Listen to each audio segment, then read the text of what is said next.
You are listening to the IAMKayPee podcast.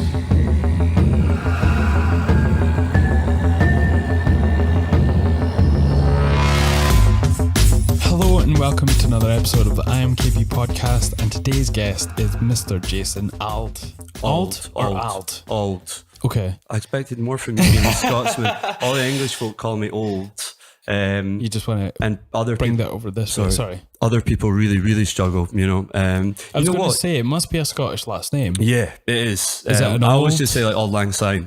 And I think the origin of it is just basically back in the day when no one had surnames. You just had a name. You'd be the guy in the village would be like the elder Jason and the younger Jason. So I'd be the elder Jason. Not that you would know it from my demeanour. But yeah, I think Auld, that's it. yes. Is it an Auld name? It is. I think it's pretty old. It goes back, but I think it's from the Borders or somewhere like that. It's all. I always think it's weird being called Jason, which is obviously not remotely Scottish, and then having a really like explicitly Scottish surname. But I'm the same. Like, my first name's Darren. Don't say that for the podcast, obviously. Oh, yeah. But my last name's Kinloch. Oh, there you go. Yeah. So it's like a very new first name. I think it was first introduced on TV on was it Bewitched? Remember the show Bewitched? Oh yeah, in the 60s. So the guy Darren on it was the first time it was used in sort of mainstream culture. And Wow. I don't know where it came from before that. That's amazing. But my last name's like one of the oldest in Scotland. Yeah. It's like it's a Fife name. So It's a good contrast, isn't it? Old meets new. I know. Yeah. It's cool. My name, I always think of like, I mean, it sounds really grand, but Jason from Greek mythology. Yeah. And then apart from that, it's obviously the Red Power Ranger, which gave me a lot of clout at school. He's gone insane now. You remember the original one? Yeah. Jason. The original one. He actually did MMA eventually. Is that not the Green Power Ranger? Is it? Yeah, because I think he did MMA. I think he's still kicking about in terms of like doing appearances as the Green. I think, did he turn into... I'm sorry, I should have done my research on Power Rangers before I came. But I think he turned into like the White Ranger or the Silver, the Gold Ranger or something. And he's obviously been down and out on that. But yeah, I think he did do MMA because I think all of them had even if it was a basic background in martial arts, I think they all did have a background in martial arts. I wonder if it was really them underneath the suit doing all the stuff. It must have been stuntmen. Well, so I think what they did was, you'll notice they've got very exaggerated movements when they're speaking. I think it was from the original Japanese show. It was all the stuff of them in the costumes, and then the cutscene stuff of them at high school and all that was all the American actors. I think maybe as it started to grow a little bit more and they started doing all these spin-offs and all the films, then they had the guys in it. But as far as I know, that was it. Yeah, that's why you get all the kind of, you know, when they're in the Megazords and stuff, it's clearly like men in suits fighting in a cardboard city. Like that's from the old like Japanese stuff. Because it's kind of similar to the old Godzilla, you know, Exactly. it's clearly a guy in a suit. Yeah, terrible. So like the aspect, it's like, you know, you obviously had the same technique used in Star Wars where they build models and stuff, and it looks really cool. And then you see this like low budget thing where they've just made a city out of like polystyrene, and it's just a guy kicking it about. It's like really Stamping obvious on it. But yeah, I mean, I guess that's it. Like, it's, and some of the most unbelievable high schoolers, like, you know. Oh yeah, well, that's it. Classic like 90s films, where you've got like 30-year-old guys pretend to be 17 and that. It's like Paul Walker and She's All That, is it? He's like a grown man, you know. Just like, I remember being at school thinking, I can't wait till I'm 17. I'm just gonna be jacked and have like a massive beard and then you brow get there. lines. Yeah, exactly. Yeah. And you just like get there, you're like, I'm just a little bit taller than I was. It's kind of strange because I people are probably sick of hearing this, but I've lived in America for a couple of years. Oh, cool. I went to high school in Louisiana. Oh wow. So I was sort of all waiting. You've lost the accent. Oh, thank you. No, it's terrible. But you always think that when you're going to go to America that you're going to sort of swipe off that notion that everyone looks like they're 40 when you go over there, but they do. Like, oh really? Yeah, when I was playing some football, and you can see the picture up there of me. Is this real football? Yeah, American football. Oh, so you were playing American football? Yes, All right, I not did. soccer. No. I had this argument the other day with someone who called it soccer. He was like, "Do we call it soccer?" I was like, "No, we don't call it soccer." He was like, "But we've got an international audience." I was like, "I don't care. They should call it football, you know." But so you played American football. Why is it even called soccer? It's association football. I think that's where Right. it derives from. I don't know why American football is called it's called football, because obviously there's only one guy, can correct me if I'm wrong, one guy that kicks the ball and everybody else handles it or doesn't even handle it. They just handle each other, you know. So I've always wondered why that was the case. But what position did you play? I played initially. I got on the team by playing the kicker. Okay, well there you go. You've defined football. There So you I go. was playing football Yeah. with an oval ball, and then eventually I made my way up onto the sort of on the defensive line. Okay, cool.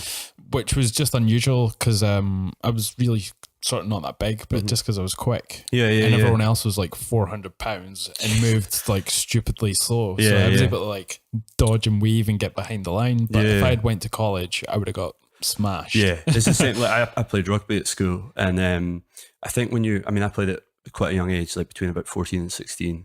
And I think at that time, I remember my coach saying, he was like, if you've got here based on, any kind of natural ability based on, if you're bigger, stronger, faster, this is the point that you will stop. Like, this is the point where the skillful guys will take you over. And I think now looking at, players nowadays, it's like guys that used to be playing in the forwards are now playing in the backs. They're as big and as strong, but they're just twice as fast. And I imagine it's quite similar in American football. From what I've seen, you see guys who are just jacked like muscle, but they're just so quick, so fast, like amazing athletes. I've kind of seen the difference over the years from when I've never watched rugby religiously. Like now and again, I'll just stick it on, but you see the difference in body shape from maybe like 10, 20 years ago. Oh yeah. People were just big and thick, but now they're athletic and big. I think a lot of it is to do with the fact that rugby wasn't even a fully professional sport until about the 90s, I think it was.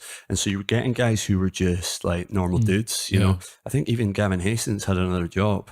And you look at Gavin Hastings, not a big guy at all. I think he played number 10. I don't know if the viewers could correct me there. But not a big guy, just a normal guy. And obviously just playing the game, and it's only now that's become a professional sport, which you're seeing across the board. I know you're an MMA fan. It's the same with that. You just had big lumbering guys that could throw a punch or whatever, and now you've got like real athletes who are skilled fighters. And I think it's the same in rugby, where you realize that you can have a wee guy, and of course there's exceptions. You can have a wee guy that's fast, but if you can have a jacked up muscly guy that's fast, then we'll take him. So I think maybe do you think it's something to do with the Americanization slightly of sports, that the bar for what someone should be as an athlete is kind of higher in America? For years that they've done the Columbine for the NFL, which is like the test center, and then they put you through your paces, and then everyone can sort of say, well, I might get this guy for this team or whatever.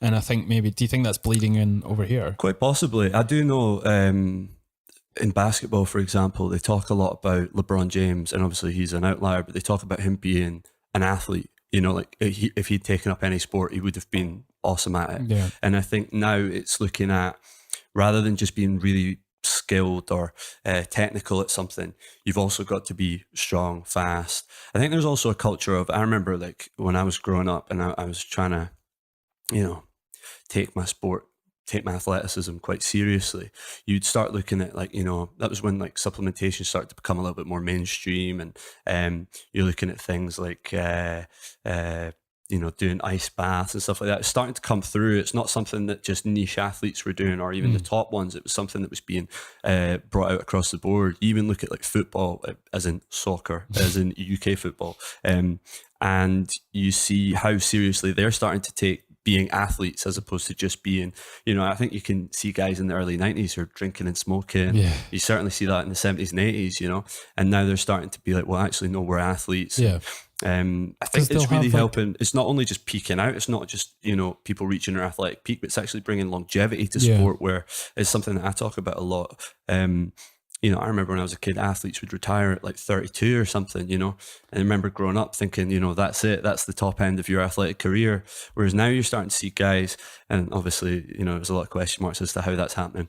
But I think in terms of longevity, people are looking after themselves a lot more. They're thinking less about how can I red line, how can I peak, and more about how can I stay at a top level for a long period. And you're, as a consequence, you're seeing people performing at a high level into their late 30s, sometimes early 40s, which is good. Yeah, absolutely. I think so. Yeah, it's kind of crazy though. I was listening to a podcast the other day, and how meta to be talking about a podcast on a podcast. I was supposed to mention it. It's a big no-no nowadays. Fourth wall, yeah.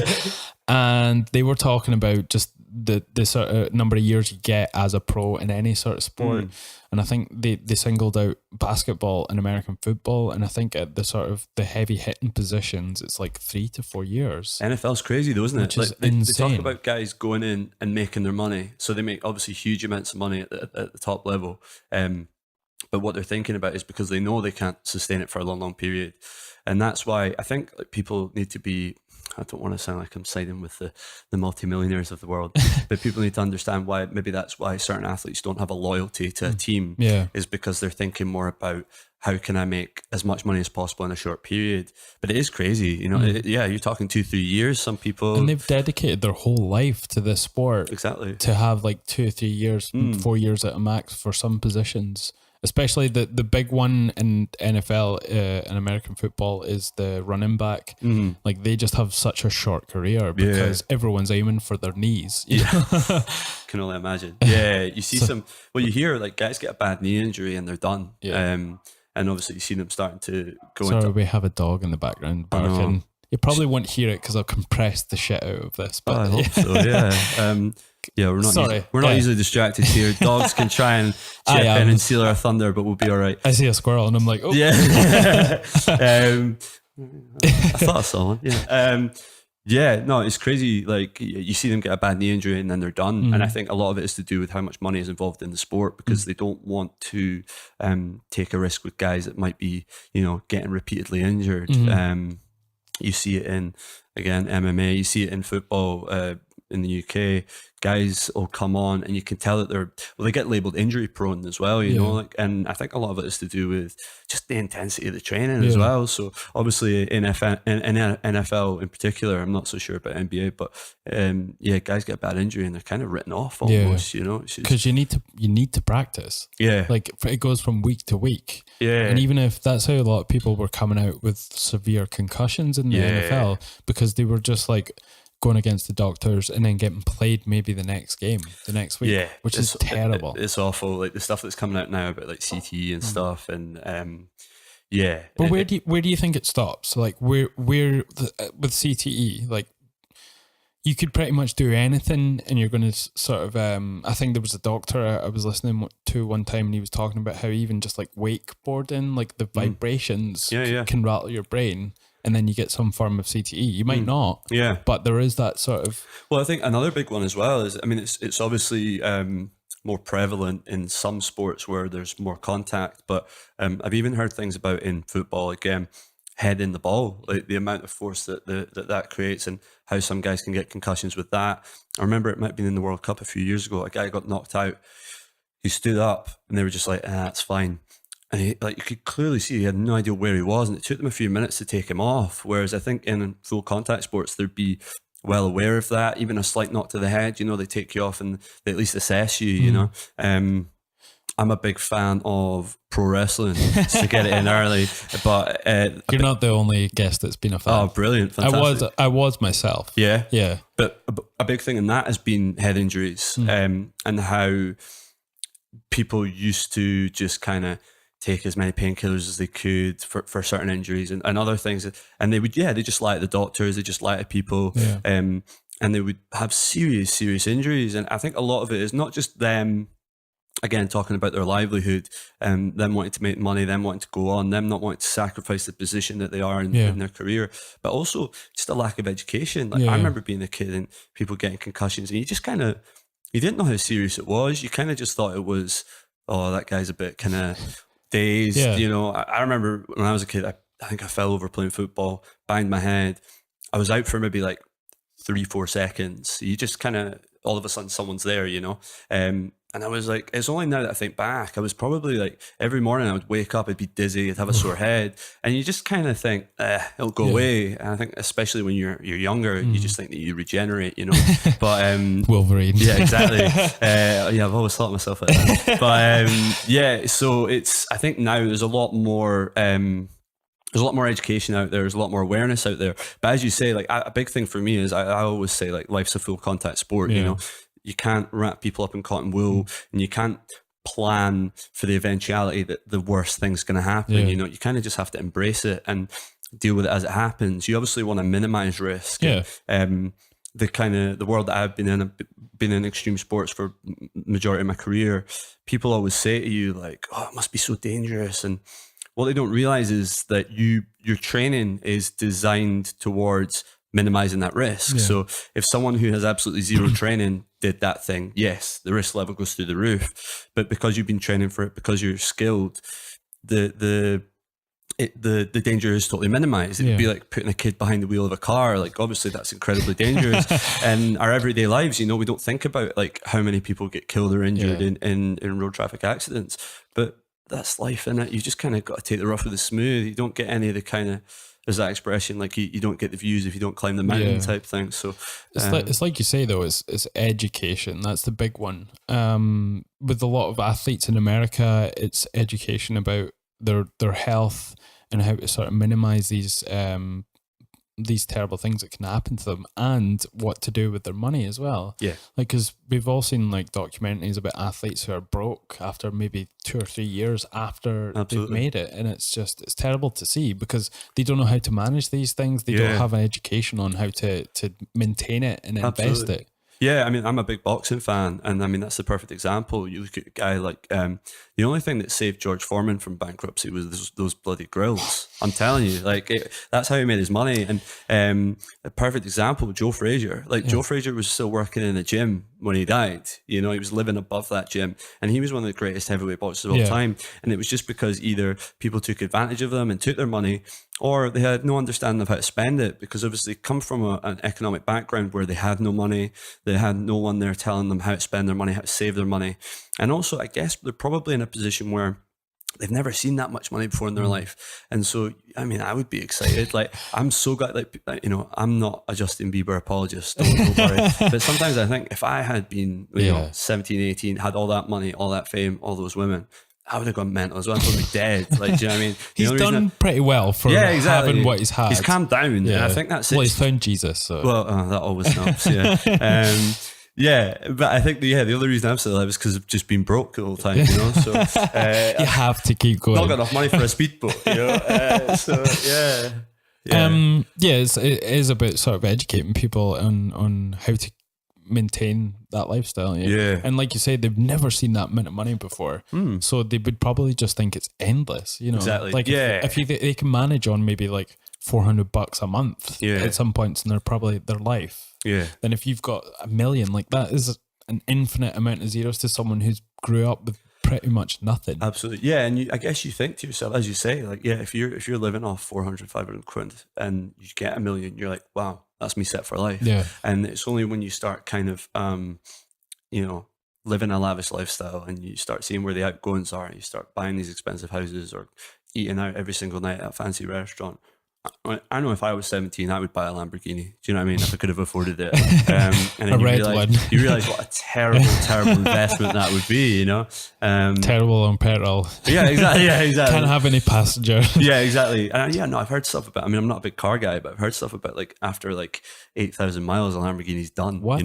Not that you could travel that many miles. You're raving the shit out of it. Exactly. Yeah, they're not built for. They're like I think Richard Hammond described it as the pantomime horse of the car world. Oh, really? Yeah, and it just looks flashy and looks cool, but it's not built for purpose. You can say that when you can afford 1 billion of them. Exactly, it's so true. So. I've never been a car guy either, but the only car I ever wanted or will want is one that I'll just never be able to get, and it's the Bugatti Veyron. Because it's so expensive. Yeah. That is a beast. Yeah, like if you're not into cars, everyone knows what Bugatti means. Of course, yeah, it's the one that does 200 miles an hour, isn't it? So but it is also one of those where it was like, I assume if you can afford a Bugatti, you could probably afford a driveway. Yeah. And so therefore parking on a driveway as an ornament is probably more valuable than driving it. I can't imagine what taking your Bugatti for an MOT to quick fit would be like. Oh my God, having something like that in Scotland would be ridiculous. I know. You'd have to get a house somewhere like on an airport or something because you can't drive it in the centre of town because there's so many potholes. Someone would nick it for sure. You'd end up taking all your bumpers off in in Edinburgh. Exactly, yeah. Speed bumps as well, yeah. I think Edinburgh got recently voted like the most potholed city in the UK. Oh yeah. Yeah, so I mean I cycle, not unicycle, I bike everywhere. And, just to mention Jason Auld as fuck. Just think of Auld, just like ALL and then a D. Auld. Like Auld. Mm-hmm. I want to say Auld, but then I feel like I'm saying it wrong. No, you're saying it right. Okay, cool. Have faith. Believe in yourself. Yeah, like you're a professional unicyclist. I am a professional extreme unicyclist. For anyone that doesn't know what that is, it's the way I describe it is like BMXing, but on one wheel rather than two wheels. Well, we'll get to that, but we're talking about the Edinburgh potholes. The potholes, yes. So I cycle on a bike to get from A to B, and that's when you really notice the potholes. You know, when you hit them on a bike, you really feel them, and it's crazy. Yeah, it's insane. But yeah, I don't know enough about potholes and the local council spending to get deep into that. But yeah, it's insane. You'd think with the money that's in Edinburgh and the type of cars that are driving around as well, you think they would have some pressure to sort them. Well, I saw a thing in the paper the other day that said something like that the council has like a surplus of money to be spent on roads. So all the money that's collected from road tax and even like local council tax, it's not being spent to the level that it could be. Right. They're probably like, roads, we don't need roads where we're going. Yeah, exactly. Good reference. I don't know. I mean, I guess there's a million and one things you could complain about that there's not enough spending on it. And I guess, it's only when you look at the fact that it's obviously causing a lot of damage to people's cars. It's obviously causing a lot of damage. It's cyclists are being injured from it and things like that. It feels like, pardon me, feels like the equivalent of, let's fix the problem before it becomes an issue type thing, rather than patch the potholes up once someone warns about them, I saw a brilliant article, and I think it was somewhere in America. I'm not sure, don't quote me on this. And so there was loads of potholes around the city, so someone went round to spraying cocks around the potholes, so they immediately filled the potholes. Brilliant. What a tactic. You might have to do that. Just do that. Yeah, I mean, that's one way of getting noticed for sure. Yeah. There is a weird dynamic between cyclists and drivers in the UK. And do you think it's more specifically in Edinburgh or Scotland? I reckon it's across the country. Right. Like, I mean, I used to live in London, and they've got like a huge cycling scheme there, the quote unquote Boris bikes. And I think they're called the Santander Cycles now because they're sponsored by Santander. But they probably want to cut the whole Boris line, so exactly. Sadiq Cycles, because Sadiq Khan could call it that. Yeah, but obviously they put a huge amount of money and effort into trying to turn London into a cyclable city, like you get a lot of the European capitals, and they've done a good job by the large part. But there's so many people, and I can't blame them, that don't want to cycle on a road, especially in a road in London. So when you come to Edinburgh, where the infrastructure is nowhere near as good, the roads aren't even big enough for a lot of the buses these days. You know? It is difficult. And as someone who's a driver and a cyclist, don't get me wrong, if I'm in a car, I hate cyclists. It's brutal. Some of them are ridiculous. I know. If I'm on a bike, you feel like people don't cut you slack. So I've seen some people being very rude to people that are on bikes and cars. And then I've seen the opposite.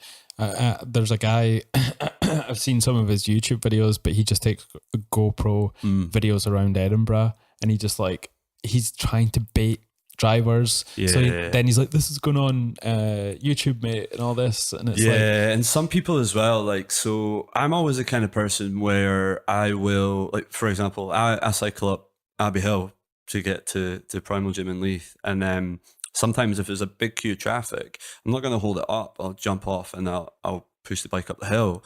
But I think a lot of people will just adamantly cycle as slow as they want. They'll cut up the traffic. Like, don't get me wrong, I don't know, I've heard that if you're two cyclists, and this is bro science a wee bit here, Cyclops. How would you? I'm just trying to pluralize it funnily. Cyclops, yeah. Those two like will go side by side, and apparently that's safer for them. Okay. I don't know, but it means that you can't get past them, and I know a lot of cyclists a lot of drivers get annoyed by that. Yeah, it's difficult. I think it's the same as anything, isn't it? When you're two different demographics and you have to kind of coexist in the one space, there's always going to be a bit of tension. I've seen a lot of drivers saying things like, "Oh, cyclists don't pay any road tax, so they don't have the same rights as we do." I think that's just silly. Like, it's stupid. Yeah, you know what I'm saying? Like they're using the bike to be carbon friendly and whatever. Yeah, exactly. You know, exactly. Yeah, I think it's just there's obviously wrong people on both sides. Yeah. There is bad attitudes on both sides. Am I allowed to swear? Oh, of course. Have you not noticed I've said fuck? There's arseholes everywhere. There we go. Get out of my system. Yeah. No, I'm just not sure sometimes because I know a lot of people have done podcasts where they get really upset where I'll swear. But this is real life. It mate. comes naturally. So Yes. yeah. That's what she said. Yeah. But yeah. So I think there is a big drive to turn Edinburgh into kind of a cycling city. I did a recent promotion with the Just Eat bikes, which are obviously like the city cycles for anyone who doesn't know, like the local hire bikes. And there's been a lot of investment in that. It's a joint venture with the Edinburgh Council. So I know that they are trying to do that. But then there was the thing where they blocked the street off recently, a few weeks ago, to make it like car free. And you just like, you never look in the comment section. If I can give anyone tips, don't look in the comment section ever. But I was looking in the comment section and people were just moaning. And I think it doesn't matter what you do. Yeah. One of the things I was thinking about, they put them outside of places like Tesco's, you know, where you take your bike, the Just Eat one. What happens when it's like filled? You just leave the bike on the side of the road. So there's different ones where you can do like virtual ones. So if it is full, sometimes you can just press the app and park it beside. Right. If a lot of the time though, if it's full, you just have to cycle to the next one. So I've been in a position like that where I've been caught with a bike almost, and you're racing to find like the nearest spot. But yeah, I mean, there's a lot of kinks to be ironed out with it, and hopefully they do that. I think Edinburgh's just designed so poorly. It was never meant for cars, and it was never meant for cars and cycles. Yeah, for sure. I mean, you only have to look at the number of hills. Like, it's a nightmare cycling up. It's good for your legs. Like for sure. But yeah, it is. It's true. Yeah. As the city's starting to grow, you can see that. You know, there's not the infrastructure for the number of people here. There's not the infrastructure for the number of vehicles that are on the road, especially now that cars and all kinds of vehicles are getting bigger. You know, you see if there's roads where there's parked cars, it's almost like single file. You have to let people pass. So I think it's a real problem because I can't see Edinburgh slowing down. I think it's my prediction. You heard it here first, guys. My prediction is that Edinburgh's going to explode in the next, 20, 30 years. They were talking about having the movie studio at the end of Leith. That's right, that's only going to do wonders as well, you know. Yeah, it's obviously going to attract a lot of films to come here, because I know a lot of films have been shot here because it's much cheaper to shoot than a lot of other places. Which weirdly, when they're shooting something that's set in Scotland, they never shoot it here. They always do it in Ireland. But yeah, well, you only have to look at like Rob Roy and Braveheart. Obviously, the only two films I can think of that are based in Scotland. They're all shot in Ireland. Yeah, the Outlaw King. Outlaw King. Yeah, I think a lot of that was shot in Scotland. I think quite a bit of it was shot in Edinburgh actually. That's cool. Craigmillar Castle, I think was one point of it. But that's going to bring in a lot of sort of extra money. And I think there's a lot of frustration between people that live in Edinburgh and tourists. And it gets like heightened when the fringe comes to town. For sure. And, you're just so frustrated at people. When I was delivering beer for a beer company, just the amount of tourists that would just walk in front of you. Yeah. And I almost like sideswiped, some Asian family that just came out of nowhere, and it wasn't even a crossing. And it's just like it's strange when you have a city that's multicultural. It's hard to sort of navigate that with like some one ethos, especially when it comes to like driving, because it's different for them in their countries.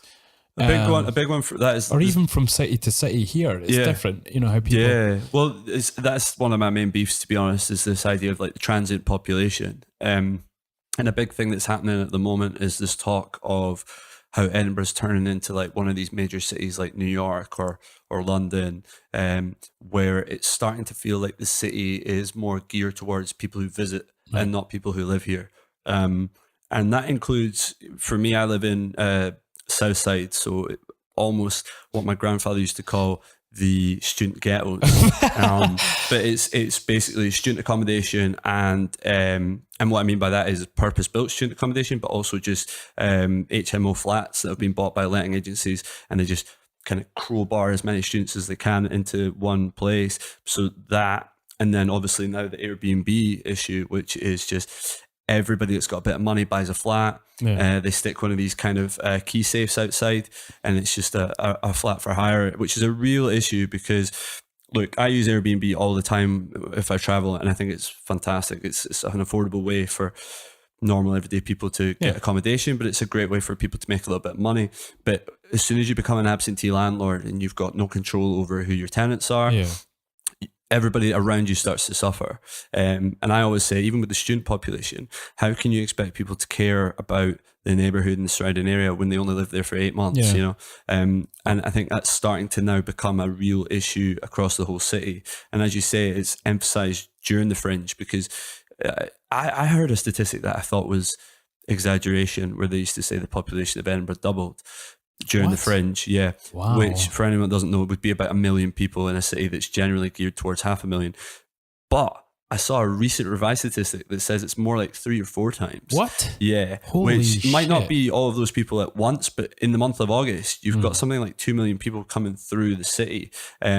And I guess it's all the sort of deliveries as well that come in, you know, from externally. They're having to come in more often because of the fringe. Well, also just because it's now cool to go to the fringe, you know, like as I said, living in London, you know, all the cool kids, all the hipsters, all the arty folk want to go up to Edinburgh for the fringe. Like when I was living in London, you say, oh, I'm from Edinburgh. Like, oh, I've always wanted to go to the fringe. And you're just a bit like, it's 1 month of the year. Like Edinburgh's not defined by the fringe. And I read an article that was by Alexander McCall Smith, the author, and he jokingly wrote this kind of satirical piece on the future of Edinburgh is that there'll be a year-round festival and all the residents will be moved out to make room for Airbnbs. And you laugh at it, and then you realise, you know, it's like some kind of dystopian science fiction film where it's actually could probably happen, you know. It seems like they could be on the cusp of that at any point. You know, if it just becomes more popular, then and it's hard to criticize because you become a victim of your own success, where you know, people are politically minded. Edinburgh's obviously the main kind of income is tourism, and then obviously you've got the university. So whenever you say to people, hey, let's limit the number of tourists that come here, people start to go, oh, well, we're going to have a stranglehold on our economy. And I don't think it's about that. It's about controlling it. It's about thinking about the people who live here all year round first, and then enabling them to, you know, cohabit with the people that visit. So I think that's why what will happen is it'll get like London, where everybody who lives here will start moving out to the suburbs, and the city will start to move outwards and outwards and outwards, and you'll only come into the centre of town when you know, want to see I was going to say a play. Well, you could do. This is the 1600s. It's good to see a play. No, but do you know what I mean? Like when you go and see something that's like totally novel, it's not part of your everyday life, you know. Or you'll have people who commute into the centre of town for work, and then, you know, in London, like I can't believe you lived there though. That must have been tough as well. It was a time in my life where I was kind of just kind of riding the wave of, like, I basically sofa surfed for the first like year that I was there, and at the time it was pretty cool. I was like maybe like 23, 24, so you don't mind so much like sleeping on a floor or a sofa. It's quite glamorous in a weird way, you know, like being this kind of guy that lives out a suitcase and some sort of nomad. Yeah, it was quite cool, and it was good fun, and I got opportunities I would never have had. And then, you know, now that I'm a grumpy old 30-year-old, you start to be like, it's just a lot of energy you need. Like people talk about living in London as, you know, you have your job, which is one thing. It's almost like socializing becomes another job that you have. Like people feel the pressure that they finish work and then they have to go out and socialize. And because it's such a journey generally to travel from where you work to where you live, a lot of people, you know, in Edinburgh, you might be like, oh, I'll go home, I'll get changed, I'll have a shower, I'll have my dinner, and I'll come out and meet you at the pub. Can't do that in London because it could be a 2-hour round journey. So people end up staying out, and people spend so much money on cabs. Like I remember we were spending like 30, 40 quid a week on cabs, you know, just getting back from nights out and stuff. And you get this severe FOMO, which is a real big thing now, where people feel like if they're not doing something. For all you older people, that is fear of missing out. Yeah, and it's severe. It really Yeah. is. You get this kind of anxiety because you feel like there's always something going on in London. okay. So if you're not doing something, If you're home, say Yeah. chilling, you feel like you're missing out. even if like I've had times where, and I'm probably really bad for this. Like I'm quite a high energy person. I do find it quite hard to switch off. But even if I was like exhausted and I didn't want to go out, you feel like you have to because you feel like you're not living life to the fullest, or you feel like, especially now with the social media where you can just look at everyone's amazing lives, you know, where they just curate all the good stuff. You feel like you need to be posting on Instagram that you're in the coolest bar, you know, and it's difficult. And I think Edinburgh is starting to turn into that, to be honest with you, although there's obviously this big issue with closing down clubs and pubs, and the main criticism, if anyone does the old Glasgow versus Edinburgh thing, they'll always say, oh, the nightlife in Glasgow is so much better, and I can't argue with that. It's different. Yeah, for sure. There's more to do. There's more variety. It's more affordable. Edinburgh feels like a big small town with a certain nightlife. Everyone kind of knows each other as well. Well, there's that classic term, Edinburgh's a village, and it really does. Like everyone knows someone. Like I've got this great story about when I was living in London, and I used to do. The first thing you always do. Where is it you're from? Are you from Fife? No, that's just my last name. I'm from a small town called Blairgowrie. It's in between Perth and Dundee. Okay, cool. It's just before you get to Glenshee. Okay, yeah, I know exactly where that is. Yeah. Okay, cool. I thought you would know with the Glenshee reference. Yeah, I've been to Glenshee. It's beautiful. I have heard of Blairgowrie. Yes, you would have passed through it to go to Glenshee. Yeah. It's like the last big town. Oh, cool. Okay. Well, you'll know this as well. Like you'll know this idea of when you're in Edinburgh, or if you're somewhere else and you say you're from Edinburgh, first thing people will ask you is what school you went to.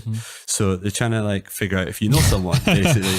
And so you tell them what school you went to. Oh, do you know that guy? Do you know that guy? So when you're in London, you meet someone from Edinburgh, inevitably you'll find out it's this kind of 6 degrees of separation thing. And I was out in London and I met this girl who was from Edinburgh, and it was the first time ever we couldn't find anybody that we knew. Wow. And it's this expression that echoes in my head. Maybe I shouldn't mention this person's name because they don't know me that well. But there's this girl who said to me, like, do you know this person? And then I was like, nah, I don't know this person. And I was like, so from then on, it became an anecdote that I told people when I came back home, like, oh, first time ever I met this girl, she asked me if I knew this guy. And I was just sat telling the story, and my mate went, you do know that guy? And I was like, what? And then he went, yeah, he was that guy, this guy. And I was like, shit, yeah, no, I did. So then that became the anecdote. It's like, no, you do. Everybody in Edinburgh does know someone. So yeah, like they do say that Edinburgh's a village, everyone knows somebody. And I think in London, it's a bit, like, I've only visited London, so it's a bit daunting, that feeling that you're never going to bump into someone that you know. Yeah. Well, I remember when I left Edinburgh, I quite liked that. I quite liked the idea that I was never going to meet somebody that I knew. It makes it sound as though I've committed a crime and I'm starting a new life. No, but it was just that kind of like, I think, when you're trying to reinvent yourself as a young person, like everything that's there, this kind of like, what school did you go to? Do you know this person? What sport did you play? Like, what area you lived in?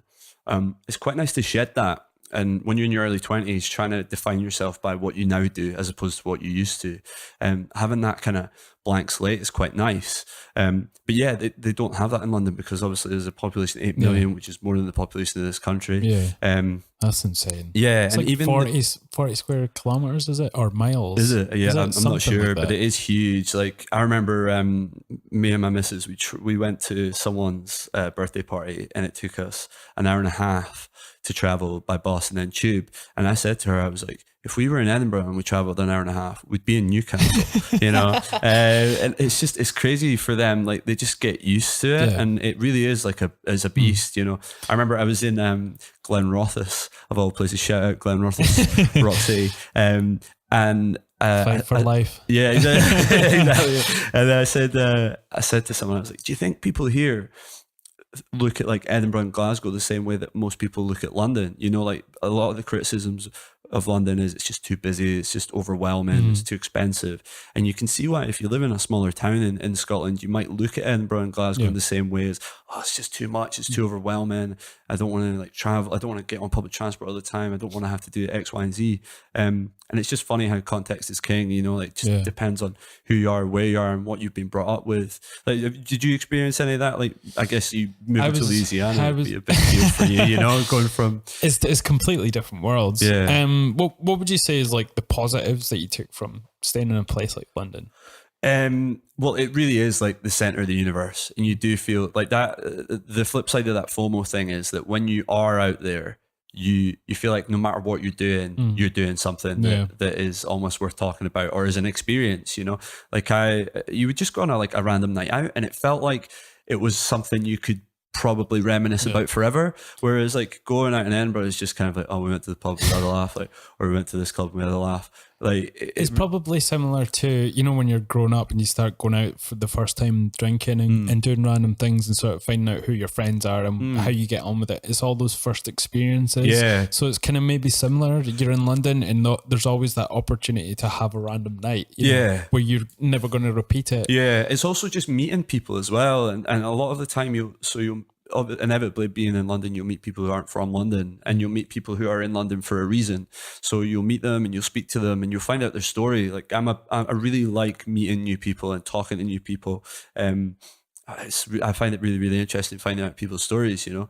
And so when you're there and you're talking to someone who's like, oh, I came to London to do this, you're like, oh, that's so cool, you know. And then you tell them your story about how you're a professional extreme unicyclist, and you become a story that they tell their partner. Oh, I met this professional extreme unicyclist. Sounds so like a joke. You're the random story that I'm the guy, random night out that people are telling. Exactly, everyone. yeah. It's like, man, this mental guy who's that. But yeah, so there's that, but there's also things like little things like so I grew up, like my mum was a punk in the 70s, and so she was always talking about like the Clash, like where a huge part of the Clash was like Camden and Brixton and places like that. So when you end up in places like that, it feels like you're kind of part of history. You know, you're visiting these cool like arty hipster places, things that you've only heard about in sort of art and music. Exactly. And it's things when you see them in face to face, it's like, oh, this is where this stuff is written about. And as someone who like obviously involved, like people might not think, you know, being a unicyclist is a creative job, but a lot of the stuff I was doing was events based or like content creation, as it went on to be on like making films, doing stuff for companies. So it was quite a creative thing, and in a weird way you kind of start to feel like one of these, like, you know, you think about Joe Strummer from The Clash, you're like, that energy of being in that same place, and like it's really quite energizing in a weird way. It's really cool. And just going to certain like clubs and bars, you're like, oh, this is where this happened, and you're like, yeah, just being there. Whereas like in Edinburgh, you'd be like, oh yeah, I was in Cav, this is where Gary O'Connor got caught doing coke. It's just like, oh great, you know. Or that's the Black Bull, that's where Begbie ran past exactly, and they started not Begbie, you the other one. character, I can't remember. That's all your Princess Street, you know, that's the H&M where he stole all that stuff. Yeah, exactly, yeah. So yes, continue. Being in London, I think it just depends on who you are. Like, obviously, I went there purposefully, so you do feel like you're there for a reason. I was involved in a kind of creative field, so it really was the center of the universe. Like, I ended up having opportunities that I would never have been able to take if I had lived in Edinburgh. And yeah, you just embrace it. I think when you're younger, you've got a lot more energy, and so you are willing to burn the candle at both ends. And it's a great place for that if you're involved in that. But you do find that a lot of people end up kind of terrible expression to use, but like chasing the dragon type thing, where it's like they get a job, all their money goes on being able to afford to live there, and so they never really have the opportunity to kind of take risks or grow, because they're just kind of stuck. They can't quit their job because they've got to pay their rent, so they just kind of put up with it. And it really is that kind of rat race. Like, you only have to go on the tube to really experience where that expression probably came from, you know.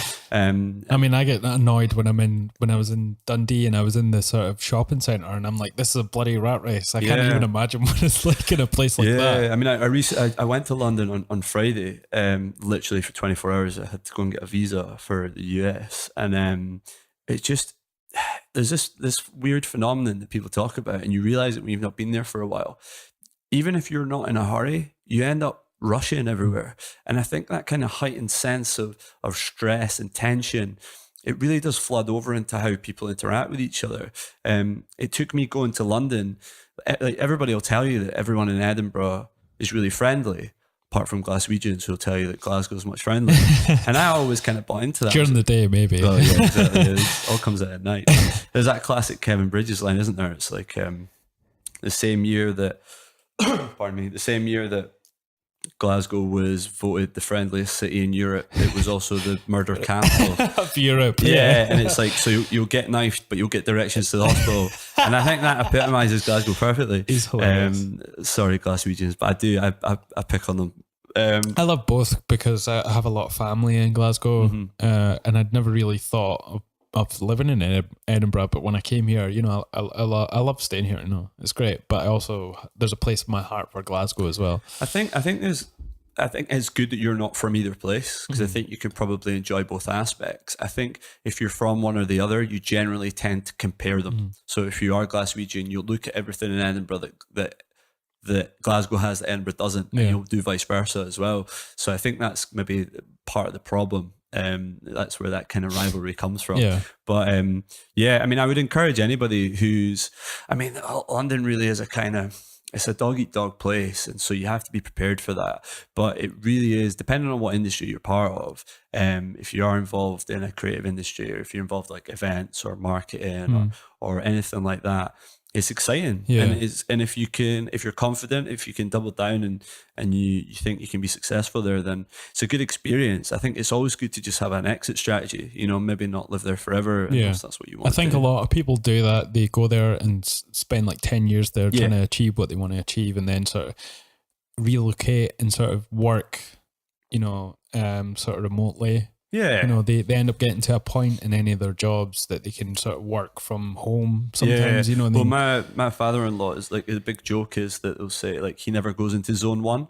So they live in Finchley, which is like quite far out. It's near Barnet, which I guess is like zone 4 on the tube. And he never goes to zone 1, which is the centre of town. And it's just because it's too much hassle for him, especially as an older guy. So you end up like these little communities in London, or they're almost like towns. They're almost like their own towns, and they're linked by just the fact that they're called London. There's a great divide in London, which is North London, South London. You talk to people, like my wife was born in North London, lived there her whole life. She went to university in Leicester, but apart from that, and she talks about South London like it's another country. You know, it's really funny. And as someone who comes from Edinburgh, which you can, you know, traverse the city in a number of, you know, probably an hour on a good bus, you know. If it's on time. Maybe not the bus, that's probably a bad example. But in your bike. car, on a bike, it's weird to kind of hear people talk about it, you know. I think the only comparison I can find is us talking before about Leith, you know. A lot of Leithers talk about Leith as it's a separate place, and obviously it was up until I think the 20s or something, and they've kind of retained that identity, but even that, I mean, it's a 20-minute walk from my house. It's not like really. It's not like the new world, you know. So like obviously you mentioned that you're a pro unicyclist. Like how did that all get started? Yeah, good question. Did you go from like no wheels to one wheel and then 2 wheels, or did you go the other way? Yes, I did. Yeah. No. So yeah, I think I was just, when I got a unicycle, I think I was just one of those kids that wanted to stand out and wanted to be a bit different. The punk side of you, I guess. Maybe. Yeah, from maybe. Your mother. Yeah, I guess like kind of psychoanalysis. The authority. Yeah, no, absolutely. I think maybe like the rock star in me wanted to be a bit different. You might think, why pick a unicycle? But I think it was one of those things where I never thought. There's an expression always. One of my mates always like says it to me as though it was my quote, but I heard it somewhere else. It was like, think different, not better. And it's this idea of like, rather than trying to be better than everyone else, maybe try and do something different from everybody else. And I think that's a really good way of like kind of stemming that anxiety that a lot of people feel with, that they have to compete with everyone. It's like, rather than trying to look around and say, I want to be better than this guy or better than that guy, it's like, I'm just going to do my own thing. And so I think that was kind of a philosophy that I maybe, you know, subconsciously adopted from a young age. So it was never like, I want to be a good BMXer or I want to be a great rugby player. It was always kind of like, I want to be doing something that nobody else is doing. And so got a unicycle, thought about just trying it, had no kind of expectations of becoming a professional extreme unicyclist, because that wasn't a thing, and it still isn't really. How old were you at the time when you I got it for my 14th birthday. Right, okay. And had you done anything before that, like skateboarding or? A little bit, but only just playing with it. Like nothing that I would say like was a foundation for, you know, coming on to another activity or sport. But I think I grew up at a time that I would call the Jackass generation, where you've got like obviously Jackass and all the guys like doing crazy stuff. Nitro Circus as well. I Those guys think I was a little bit later, but it's the same kind of guys. Like X Games was blowing up. Tony Hawk's Pro Skater was something that everybody played. Dave Mira, remember yeah, that exactly. game? Yeah, I Amazing. love Dave Mira. Yeah, and it was just kind of like a time where urban extreme sports or urban culture was a really big thing. And so I just kind of thought, I wonder if I can do something like that, but with the unicycle. I ended up going online. This is before YouTube and social media, but they had forums. They had forums, blogs and forums was the thing back then. Crazy, yeah. But it was like, other guys who were doing like downhill mountain unicycling and like trials unicycling. There is a downhill unicycling. Yeah. So guys do mountain unicycling stuff. Yeah. Wow. And so, but what I do is called, I call it extreme unicycling because it's a good kind of umbrella term for people to understand. But within that, what I do is called street unicycling, and that is like BMX, and it's basically just tricks using kind of obstacles you find in an urban environment. What we all think of with skateboarding and BMXing, and that's something that's grown massively and kind of become more identified as a subsection of unicycling since I've been doing it. So I did that, and like at school. Were you going to the parks, or were you just like skate parks like Bristol, which was a big kind of skate spot back in the day. Just doing stuff like that. And but how was the sort of reception to you going in these parks with a unicycle at 14? Were there, skateboarders hate everybody, like and bladers and BMXers. So I mean, I used to work at a skate park, and I remember like I was blown away by the fact that there was so much animosity between BMXers, bladers, skateboarders, scooters, and I thought it was crazy because I've always said like the underpinning, the philosophy, the drive that people have to do these sports is exactly the same. They've just picked a kind of different vehicle in which to do it. And so that was always my thinking. But of course, you were the kind of butt of the joke and you were ridiculed for it. And I think a little bit of me was disheartened. But then I always realized that actually it's hard to complain when you stand out, when that was kind of your main aim in the first place. You kind of have to take the rough with the smooth. Like if you stand out and people mock you, you can't expect everyone to love you, And like I remember my granny used to say an expression: if everyone was the same, there'd be an awful lot of leftovers, And that always kind of that drove me to realize that there's going to be people that really enjoy what you do. There's going to be people that understand what you do, but with that, there's going to be people that don't like you and don't like it. And so of course, you're always ridiculed by people who thought that skateboarding was cooler, that BMXing was cooler. And it's kind of funny that those sports would have incurred that same sort of stuff from just the general public when it initially started, but when it becomes so cool, people just assume it's the norm. Absolutely. And then they're looking down on you. Tony, I heard Tony Hawk talk about, and this is going to be boring for anybody that doesn't know about skating, but he was like a vert skater. So basically he used to ride ramps and ramps only, and then street skating became a big thing in the late 90s, and that was the cool thing to do, just skate in the streets. And he persisted with the vert skating, and it became like uncool. And it's funny because he in the 80s was cool. That was a cool thing to do. What was his skate Birdhouse? Yeah. And so I mean, is it Bone? No. Oh, there's Bones Brigade, which is a great documentary about it, and I would encourage anybody. It's a really inspiring documentary for anyone that's involved in kind of niche. It doesn't even have to be sports. It can be like arts or activities. What surprised me about that, is it Bonehouse? No, Bones Brigade. Bones Brigade, yeah. What surprised me about that was there was so much more backstory to Tony Hawk. Yeah. When I started to watch him, it was when his first game came out, and then he was like ramping up to do the 900s, and then that was the first time. So I'd never really known where it came from. And all my favorite skaters at that point as well, And then just to see this documentary of these young guys touring around the country, just skating and loving it. And then what was his name? The one that's slightly autistic, and he does like Rodney Mullen. Yeah, Rodney Mullen. He's just incredible, unbelievable. Yeah, he's another one as well. Like he kind of went against the grain because the way that he learned to skate, he basically only had his like back garden to skate in. And so he kind of, rather than saying, oh, I can't do any of the stuff that I'm seeing everyone else do, he pioneered a completely different style of skateboarding. And it's always really quite motivating to see that, Would you say that's kind of sort of similar to what? I think so. I think anything in life, I think a lot of people will complain that they don't have the right kind of setting in which to do things. They don't have the right equipment. They've not been exposed to it from a young age, or they don't have like peers who can show them what to do.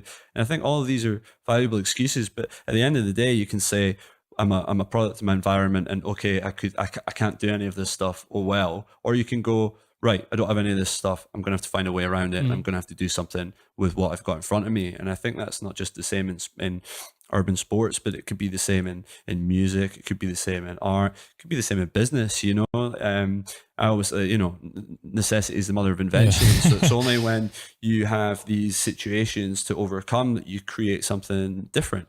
So that's really interesting that you brought that up about the Bones Brigade thing, because what a lot of people don't realize is they only see Tony Hawk at that period in his career, but he was like a young guy, like I think even pre-teen, when he was touring the country and doing demos and making money that way. And then the bottom fell out, the skateboard fad, and he all of a sudden found himself like nobody wanted to see them demo, nobody wanted to pay them money, and this, that, and the other. So he had to persevere through that rough period in the early 90s. And then obviously he was reborn as this kind of superstar later on in his career. But again, I would encourage anybody, even if you're not into like extreme sports, it's an awesome documentary, just seeing someone find their way. And again, like we were talking about self-definition earlier, finding someone who thought they knew what they were as a creative or as an athlete, and had to kind of find their way again and find themselves and redefine themselves. So I think people always love those type of documentaries because it's reminiscent of the sort of the musical touring days. It's like you're in a group with a bunch of your best friends, and you just tour around the country and do like get to do things you would never get to do if you'd stayed in your hometown. So I mean, like going back to like my story, like I coming out of school, I always wanted to be a professional extreme unicyclist, but there was no template for it. There was no like, what the hell is that, and I didn't in a truly literal way, I didn't know how I could make money off of doing it. And my career turned into performing at live events. So I became involved in entertainment at events. And it was only as my career grew on that it morphed into then, creating content online, which came as social media became a bigger thing, companies and brands wanted to have something unique involved in their advertising. So then you get on the back of that, or even just opportunities made from, creating your own films and putting them online. It mirrored it completely, it went from us making all of our money or all of our income from live events to then kind of switching tracks and trying to do it that way. So it is amazing how it's mirrored it. I think there's a clear kind of evolution there at the start of everything. It's probably the same with bands, although I guess the music industry is slightly different, where people were making all this money off of selling records, and now that's not the case anymore. But that's become like a live events thing now, isn't it? So did you have any like sort of peers when you were trying to like start unicycling? Did you take any inspiration from anybody? Was there like, I want to be sort of like, because everyone when they're growing up, no matter what they're doing, they're always going to have that one person. When I was playing guitar, it was Zach Wild. I just wanted to be this guy. Well, so like on a musical note, like I always wanted to be Axl Rose from Guns N' Roses. Oh, really? Yeah, absolutely. I love Guns N' Roses. You wanted to be ginger and annoying. Yeah, absolutely. No, I just wanted to be off the rails. It's just like there's that clip of him jumping into the crowd, like battering one of his fans, and like when you're a kid you're like, oh god, I wish I could not give a fuck to that degree, but obviously you grow up and you mature and you realize no one likes him. So but there's that kind of rock and roll lifestyle, and to a large part, like I never made that much money, but I managed to do some amazing things. Like we did a tour of the UK with Sky used to do these local, they used to close down the city centre, and they would do cycling events. They would allow people to cycle on the roads, and we provided entertainment as part of like an events village for those events. And I remember when we secured the deal, we got 14 dates one summer, and it was crazy. We bought a people carrier, and we just like put all of our like equipment and like our rig in this people carrier, and that whole summer was just every weekend driving to a different location in the UK, performing and driving home. And it was the closest thing it kind of felt to being a kind of rock star. It was all the kind of the glamour of the kind of rough and tumble of it without any of the money. So but all the laughs. Yeah, exactly. And I think I'm really thankful that I had that experience, and I think it probably was the closest thing to me realizing that goal of being a quote unquote rock star. When did it all take off for you? Like, do you remember the point where you're like, shit, this is like the tipping point where if I follow down this path, this is going to be... Well, a big thing for me, like, so I think the point at which I decided to go like professional was I was part of a like multi extreme sports display team, which for anybody that's heard of Danny McCaskill, Danny McCaskill was part of that team before he was a big deal. And the biggest thing that we did was, I remember getting paid for the first time for unicycling, and it was doing a freshers week at Heriot-Watt University in Edinburgh. A good anecdote attached to that was spent all day doing shows, and then at the end of the day I was like ready to go home, got my check, and they were like, oh, we've got this girl band coming performing tonight. We thought it'd be a really good photo op because I used to do a trick where like people would lie down on the ground, like 4 people, and I would jump over them on the unicycle. It's for your limit there. It was a sweet spot. I think I did about 5 or 6, but 4 I was quite comfortable with. 7 supermodels. Yeah, it would have to be. Yeah, exactly. So yeah, and I was like, oh, can't be bothered with this. I just want to go home. And I was like, who's this girl band? And it was like the Saturdays. No way. Yeah, and at this point I'd never heard of them. Right. They were obviously doing the Union tour at this point. So I was like, nah. And then about a month later, I saw their music video on the TV, and I was like, fuck, I could have jumped over the Saturday. I could have been like... They were huge at that time when they came, like when they started to get big. Oh yeah. Massive. And I was like, missed opportunity. I could have been a wrong decision that they made. I could have been in a long line of boyfriends, but... Or that funny story that they met a unicyclist. Yeah, one time. exactly. But unfortunately, I just wanted to go home with my check. But I'd say like the point at which I decided to turn pro was with this team. We did a festival show in Edinburgh. For anyone that knows Edinburgh, there was a club called La Belle Angèle, which is opened again, but it burnt down and it left a huge kind of hole in the cityscape. And it was filled every year by C venues who would do something with the space. They would do shows in that space. And that year they decided to do what was called like an urban beach. So they actually filled the place with sand. So it was like a beach. And then we had a stage and we built like ramps and obstacles on it. And again, like adding to this kind of rock star life, it was like 30 days in a row, performed every single night in front of all these people. And it was an amazing experience. But I remember that the come down from that was, now I've got to go back and do a normal job. And I thought, you know what, I'm not going to do this. I was like 19 at the time. So quite happy to kind of take risks, quite happy to kind of what were you doing at the time? Dive in head first. So I was a gym instructor, which I only did for about a year and a half, which is funny because I've come full circle. I'm more involved in the fitness industry now. But yeah, I just thought I didn't like it. I hated it. I was working in the Hilton at the West End, which is now, I think, Waldorf Astoria. One of the most bland gym. Oh yeah, the gym was awful. So I think bland. it became totally disillusioned because you think no atmosphere. Yeah, you think as a gym instructor you're gonna have this experience, like going back again to what I was saying about meeting people and working with people. I had this vision of helping people reach their goals and every day being different, and it ended up just being the same old stuff. And especially because it was a hotel, you would just get people coming in wanting to go for a wee workout and then going home. So I was totally disillusioned by it, and it wasn't really what I wanted to be doing anyway. So I thought, right, I'm just going to go for it. And at the time, I was going to a lot of competitions in the UK, competing and going to like events and stuff. And I met like a lot of like-minded people around about my age. So we started a team, which became known as Voodoo Unicycles. And it was strength in numbers. We all decided that this is what we want to do, at least become like semi-pro unicyclists, make money from demoing. And that was the point in which we started the team. And then we started doing more high profile events. We ended up doing stuff. I went to the Grand Prix in Abu Dhabi. I heard that. How was that? It was cool. It was really, really good. It was a real culture shock. It's really interesting because people have never heard of you, but they still think you're a big deal because you've been brought in from a foreign country to perform. So helicoptered in. Yeah, so people do treat you like you're a superstar. Wow. It's really weird, and obviously you're at an event that's super glamorous, like the Grand Prix. I remember sitting in the stands watching the Grand Prix, and across from the stands, it was Yas Marina racecourse in Abu Dhabi. There was people on yachts having parties watching the Grand Prix. That's insane. And you're just like, geez. And then like I've been to Bahrain and Qatar with the the UCI, the road racing, so kind of like the Tour de France guys. Right, okay. And we were we were providing entertainment there. That was an amazing experience.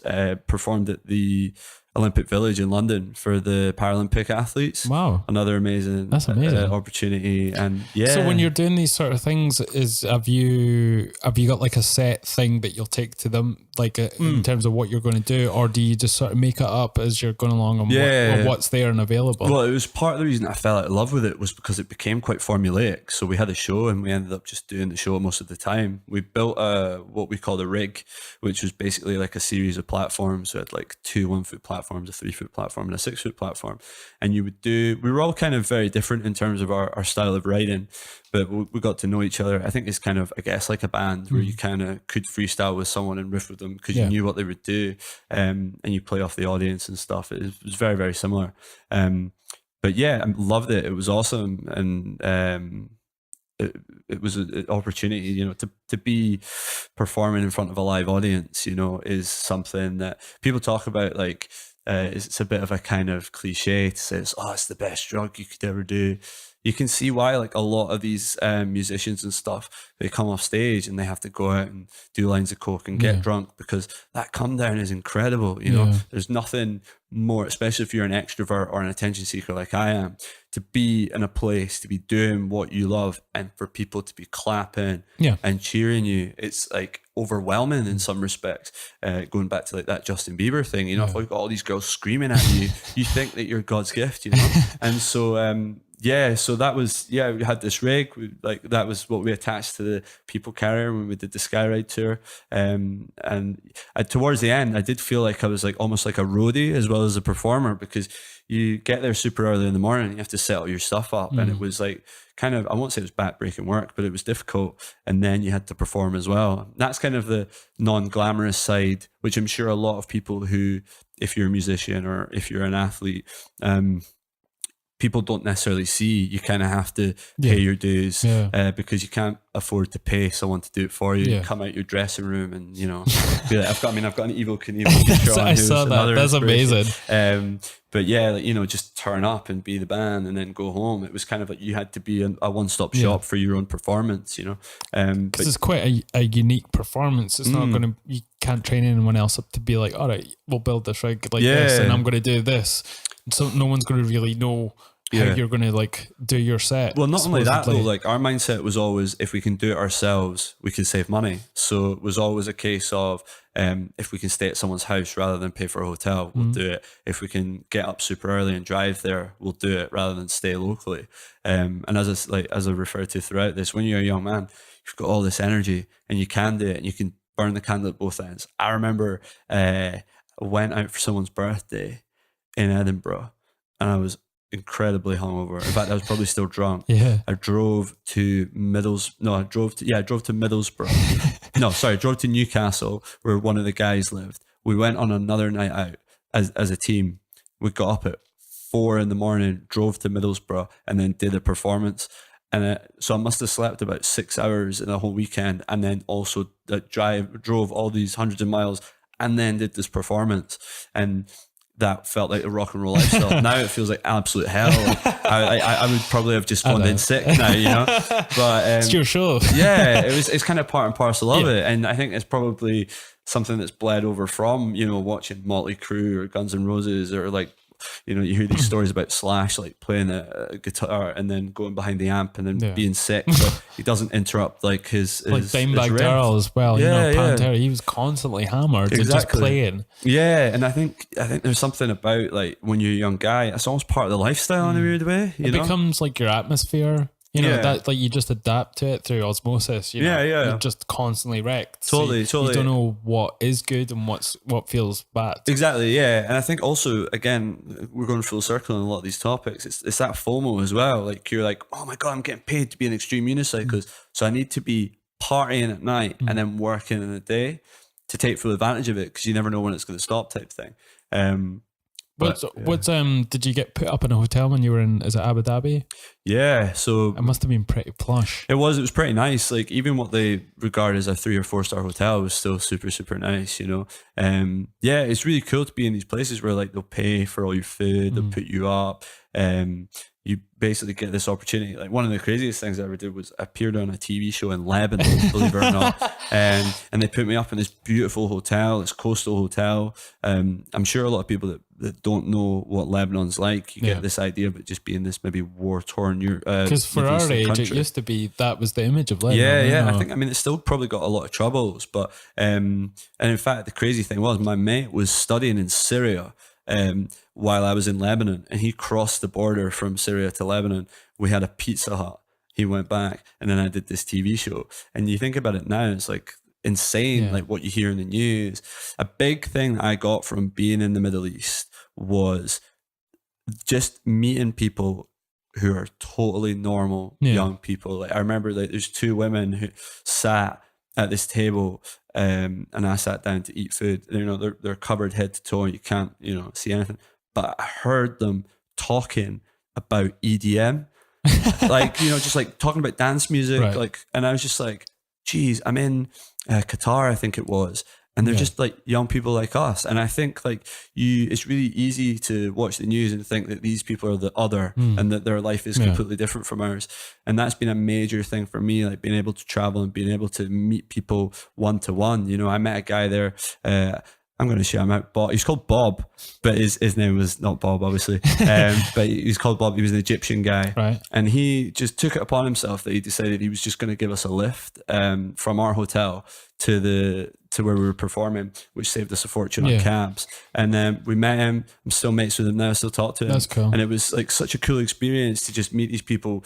The only thing that linked you was the fact that you were both performing at this event, so it sounds cheesy, but you find that thread that runs throughout everybody that isn't based on where you were born, what language you speak, how you look, or anything like that. And all you do is you find the similarities between you. I think traveling is so important for people today. One of the things similar to what you're saying is when you're going from place to place, you almost sort of see people's best selves, like they're always sort of willing to help. It doesn't matter, where you're from or whatever, and you'll always, like, if they know you're just passing through or whatever, and everyone's always welcoming and trying to help you. For sure. It's good to see that side of humanity, instead of just what you hear in the news. I think especially if you go east, there's a real feeling that you're the kind of big bad wolf of the world, being a white British guy or a white American person, you might feel like everybody hates you. And I think it's quite eye-opening when they just take you on face value and you're just a guy, and then you start to learn that, I met a guy from Syria, I met people from Palestine, and instead of treating them based on, you hear about like the Gaza Strip and all these horrible things that's happened to those people. It was just a dude. It was just a guy. Like we were just sitting there chatting. I mean, it sounds cheesy and cliche, and I'm sure a lot of people listening to this will be like, that same old boring narrative about we're all the same. But the only reason I mention it is because it was my real experience, and it was something that I really cherish the opportunity, because there's so many people that don't get to do that and don't get to experience that. So I will almost say, have like their ideals reinforced because they're not traveling. You're never going to be shown otherwise. It's just going to be what you're surrounded by. Exactly. I will say a funny story. When I was in Abu Dhabi at the time, most of my friends will know I like to reinvent myself every few years in terms of my look. So I've gone through a lot of different haircuts. At the time, I had long blonde hair, bleach blonde my hair, and I think of the curve. Everyone's doing that. Oh yeah, now. exactly. Yeah, Everyone's totally. So I looked more, probably more like Owen Wilson than anybody else, right? And wow. I went, I was getting that. No, but I went into the shop in Abu Dhabi. I think I was trying to buy some like fake designer gear or something, and then this guy was like, "You know who you look like?" And I was like, "Oh yeah." And he's like, "Tom Cruise." And I was like, that is ridiculous. You know that old expression of just like, everyone looks the same, like to whatever race. I just thought, you just think all white guys look the same, But I was like, Tom Cruise, well, I've been called a lot worse. Blonde hair. Yeah, I know, that's what I mean. Totally has different. Never had blonde hair. I was probably about a foot taller as well. So, but I just thought that was hilarious. This like long blonde hair Scottish guy, heavily tattooed, and I look like Tom Cruise. But yeah, that's it. Like, that's it's a quite good story, though. Yeah, it's like, funny when you meet people. Yeah, it's great to see them in these places. Yeah. So where's it like come to it like now? What's the sort of, where do you hope to go with all of this? So I kind of, like the teams kind of retired, like everybody went their own way. And so I always talk about this phase in my career, kind of like, this is a dated reference, like Robbie Williams leaving Take That. So I'm starting my solo career. And that's probably been the case for the past maybe 2-3 years now. And because of that, like, so that coincided with me moving back from London to Edinburgh, and just kind of trying to find myself as an athlete, as a creative, like where I wanted to go now without the kind of attachments to what I'd been doing for God, almost 10 years. Well, I think it was 10 years at that point. So a lot of the stuff I've done since then has been, as I touched on briefly, more about fitness, more about like, I still unicycle, but I'm a little bit more involved in just alternate sports in general now. So like I work at a place called Primal Gym in Edinburgh, which is a Ninja Warrior gym. So if anyone, really? Yes. So you train there for like the sort of obstacles they do. Yeah. So it's got all these crazy obstacles. I take the Ninja Warrior class. I do a balance class, obviously. But it's got like a sprung floor, all these crash mats. So it gives you the opportunity to try things athletically that you wouldn't necessarily see in a normal gym. And through that, I've just kind of, I do an online series with a guy called Dan. It's called Dan and Jason Frolic Through Fitness. And I've seen some of the clips on Instagram. Yeah. It's hilarious. Yeah, the idea of that was kind of just, one, trying to show people that working out or staying fit can be fun. It doesn't have to be about pushing weight or running on a treadmill. But it was also a way of, again, as a kind of class myself, as pretentious as it sounds, as a creative, wanting to do something creative through the medium of fitness.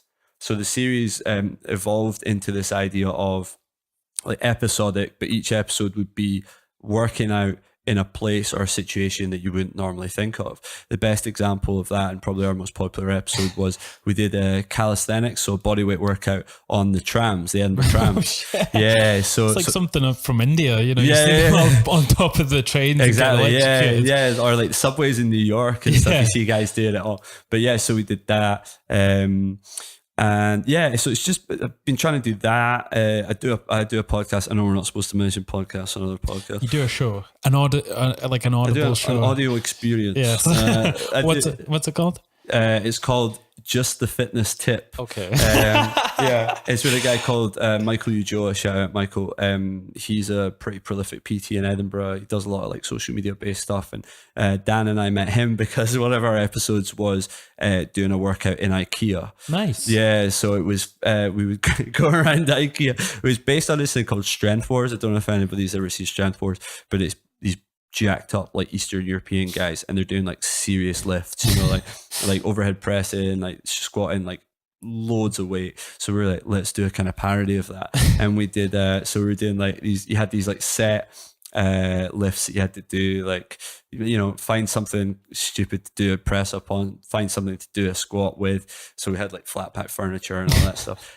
So that's how I met Michael, and we started doing a podcast. It was kind of, I am kind of like someone has described me as I bring levity to the podcast, which I think is because Michael is very facts based and interested in promoting education to people, and I just there to take the piss at him. So through working at Primal, it's really given me the opportunity to expand my repertoire and to do things that aren't, I still do a lot of unicycling based stuff, and I do try and introduce it into a lot of the content that I make, but I've decided that I don't want to just do that exclusively now. So it's diversify. Yeah, and I think, as I said before, about getting a little bit bored, which makes me sound spoiled, and I do appreciate how lucky I've been to be a professional unicyclist. But I think with anybody that is involved in a creative pursuit, whenever it becomes formulaic and it becomes kind of paint by numbers, it starts to feel like a real job, you know, and I never wanted to take it for granted. I never wanted it to feel like a real job.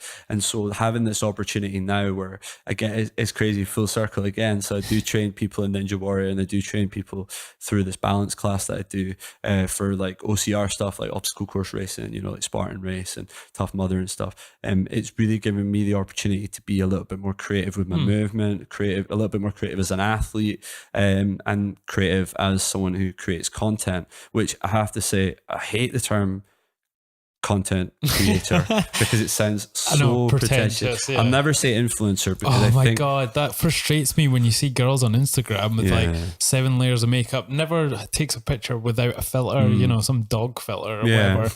And then I'm not calling them how dogs. dare you? No, A cat filter. The literal, yeah. Or they never do like the rat filter or something strange like that. It's always something cute. Rats are so sexy. but they're as well, so. but they say influencer. Yeah. Well, I would have thought influencer was defined by how much influence you had, Yes. but it's become a catch-all term for anyone that's got an Instagram account. Really, If isn't you it? have 12 friends on Instagram, it Yeah. doesn't mean you're a bloody influencer. Yeah, exactly. You know, I'm the influencer in my group. yeah, exactly. Yeah, people are always copying my hairstyle. Yeah, but no, like so. Yeah, so I would say now that the majority of stuff I do is obviously I am, you know, in the gym a lot, like actually doing classes and teaching people one-on-one. But I would say beyond that now, I have, God forbid, become a content creator. Yeah. Someone, and I mean that in the truest sense of the word, not a pretentious sense, where I like to create content for social media that is both, you know, it satisfies my expressive juices, for lack of a better term, but it's also something that people want to watch, people want to consume, and hopefully people find useful too. I think just from scrolling through your stuff, it's one of the very few people that call themselves like content creators that are doing it, like actually doing it. Yeah. Not just like you go through their feed and there's nothing related to what they're saying they're content creators. Yeah. Like everything you're posting is generally about like, you know, your stuff that clips and Yeah, I think a lot of people become content creators off the back of something else that they do, and I think that is a good thing for a lot of people who might be entrepreneurs, and you maybe want to sell your product or service through creating content. I think that's brilliant, and that's, you know, that's what social media marketing is. But a lot of people say to me like, "Oh, what are you trying to sell?" I'm not trying to sell anything. Like, it's just entertainment, or it's just something for you to enjoy. Banter. And I think, yeah, exactly. It's like sometimes. So a big thing that I did was I really enjoy slacklining. It's a big part of what we do in the balance class. So I'll do like hacky sack as well, you bloody hipster. Oh no, I don't do that. No, that's not athletic enough for me. But no, like so, there's a clip that was quite popular where unicycle, jump off, land on the slack line, and then flip off the slack line, and people are like, "That's amazing! That's so cool! What are you trying to sell me?" And I'm like, "Nothing. I just wanted to do it." You know? Perfume. Yeah, but I think in this day and age, when everyone is so on edge about people trying to sell them stuff, it's quite nice to have someone, which is me, someone who's just doing something for the sake of doing it, you know? Because generally, if it was someone in your position, they would be trying to sell like personal training sessions on their website. Yeah, exactly. You know, all this for just this one little thing, but you're just doing it for the banner. And I'm sure a lot of business-minded people out there would be like, you should be monetizing what you're doing. You have to build probably it, should be, and they will come. Yeah, exactly. But I also think that as soon as you start to monetize certain things, it does lose its heart. And don't get me wrong, I will try and sell you. If you want a PT session with me, it's Primal Gym at Jason Pro Unicyclist on Instagram. But also, if you want to just watch my stuff and enjoy it, just do that. It's cool. And I think, you know, as soon as you, like, for example, if you do a podcast and you get a sponsor, you feel like you have to start pushing the sponsor, or you feel like you have a duty to the sponsor to not talk about certain things or whatever. It really does restrict you, especially if you're a creative person. So, but I think, like I was saying there about, like, if you just be yourself and do what you're doing, those sponsors that appreciate what you're doing, you know, even if you're swearing or whatever, they will come. So you won't have to worry about that. If you go out looking for it, then like you say, you're having to sort of like restrict yourself because you know you have to sort of, you know, you become a bit. There's that famous expression of like someone will say like, "Oh, I want to be the next." That's a dated reference. I want to be the next Michael Jordan. I want to be the next Michael Jordan, and they'll be like, "No, you can't be the next Michael Jordan because he's the best Michael Jordan there is. You have to be the next you." And it sounds cheesy, but by being the best you will get far more things given to you, if that is praise from your followers or if that is actually, you know, monetizing what you do. You get far more of it by being your true authentic self than being a worse version of Michael Jordan. I don't know why I picked Michael Jordan.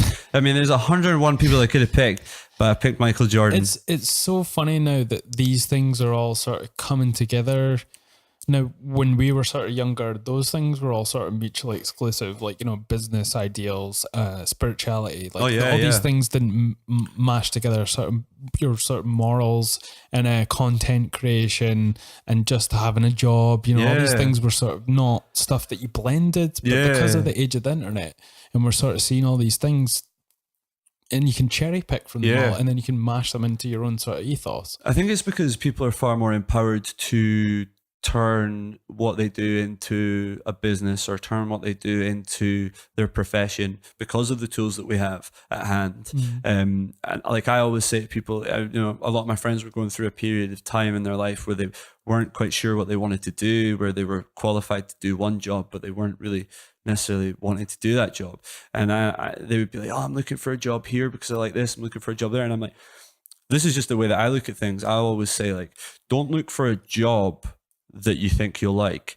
Do something that you enjoy and you think you're good at, and then try and find a way to monetize it. And because of the internet and because of you know, the fact that cameras are much more, like we were talking about before, like you can film something of much higher quality on your phone than you could say 10 years ago with a top of the range camera.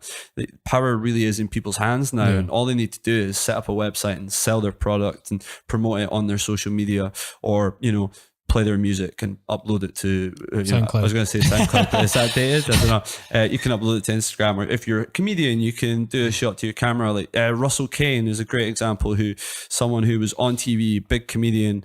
And he said that he felt kind of a little bit fake, like trying to get all these panel shows and stuff like that. And he took a step back and he decided just to write the kind of material he wanted, record it, and then just go straight to his fans via social media.